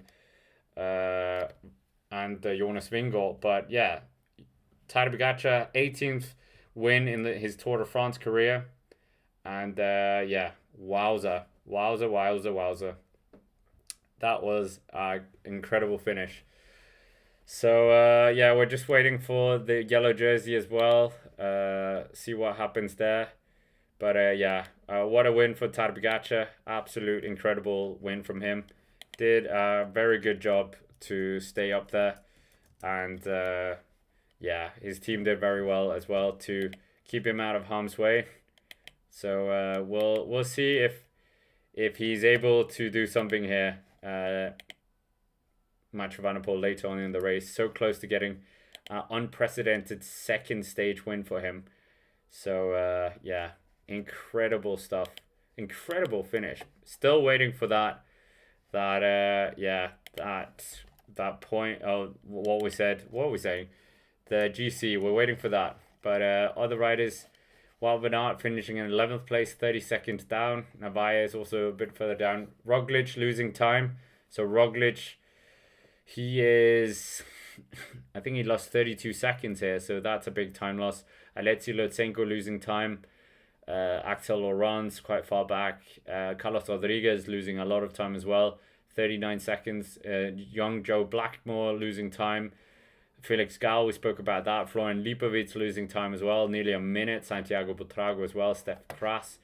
So a lot of the GC riders are losing time here, unfortunately for them. So yeah, big shame for many of these riders. We'll wait and see what happens here. But Tadej Pogacar, 100 career victories in, I think, one of the quickest times as well for any of these riders. So yeah, it's looking very crazy here. Very crazy here. What's going to happen? Tadej Pogacar, how many wins? We might as well get an exit poll as well. Yeah, how many stages will Tadej Pogacar win more? How many more stages will Pogacar win? So will he win 1, 2, 3, plus 4 or more? So yeah, exit poll while we wait for the GC to get confirmed here. Exit poll. And yeah, what a ecstatic finish there by Tadej Pogacar. Absolutely remarkable. 100 career victories. That was some win, to say the least. And I'm just waiting for Pro Cycling Stats for that GC. We have got the GC now, so we'll get the GC as well. If you haven't already as well, subscribe and you can see your name flash up as a zombie. I'll just make sure that it's not covered. Welcome to many of you who have subscribed. Jan Carlson, Joao, Ronda, thank you for that bit of coffee money as well. Tom Jensen as well. And Saint Luke, great name. John Winters. Yeah, Anthony as well. But we'll get you the top 10 of the GC as well. It's changed quite a bit. And then I'll scurry off and do the recap race analysis that is available on the Cycling Dane podcast, available on Spotify. So I hope you check that out as well. But yeah, let's see what this has done to the GC. The GC does mean, well, Mathieu van der Poel and Tadej Pogacar have the same amount of bonus seconds. So that second place that he managed to get did just save Mathieu van der Poel's yellow jersey. So Jonas Vingegaard could have denied him that. And Jonas Vingegaard, third place, only 8 seconds down Tadej Pogacar. I think they would have taken that right now. And yeah, then you've got Matteo Jorgensen moving up 1 place to 4th place in 19 seconds down. Kevin Vauclain, he's got 26 seconds down, but still wearing that white jersey, if my calculations are correct. And who else have we got? Enric Mas still sitting up there quite nicely, 48 seconds down. Oscar Onley moves up 6 places, 55 seconds down. Joao Almeida moves up 7 places. Remco Evenepoel moves into top 10. 58 seconds down. Mathieu Jensen inside the top 10. So we have 2 Danes in the top 10. Looked at the wrong camera. But yeah, Joao Almeida, what a turn by him towards the end. Absolutely incredible by him. And yeah, we'll wait and see what damage UAE are going to do in the next few stages. We've got the time trial coming up as well, so that will be very good to see what happens there tomorrow. I think Tadej Pogacar is probably going to take the jersey there. But yeah, welcome Conrad as well. Welcome to every single one of you who have subscribed. We're getting closer to 100,000 subscribers. And yeah, the goal is, if I will do a Mohawk, is what you guys have decided when we get to 100,000. So yeah, I think that's it for today. I think we've covered everything. The top 10 stage wins. The points jersey still sits with Milan, 5 points ahead of Binyam Gomay. But yeah, Mathieu van der Poel moves up into 3rd place in that jersey, 80 points down. So yeah, quite incredible, really. Quite incredible that Mathieu van der Poel is the best card for Alpecin in this year's Tour de France for that green jersey right now. Anyway, with that, we'll wait and see what happens tomorrow. But Remco Evenepoel for certain is going to be the man everyone's looking towards to do something here. So we'll wait and see if Remco Evenepoel can do something tomorrow. But yeah, it's going to be an interesting one. We got the preview coming up on the Cycling Day and Extra channel for the stage, so be sure to check that out as well. But with that, thank you very much to every single one of you who tuned in, hit the like button, subscribed, all this good stuff, and checked out our sponsor, VeloPro Racer. With that, but we will see what happens tomorrow. Join me for tomorrow, and it should be a very good time trial. But for now, thank you for watching. Good evening, good afternoon, wherever you are, and I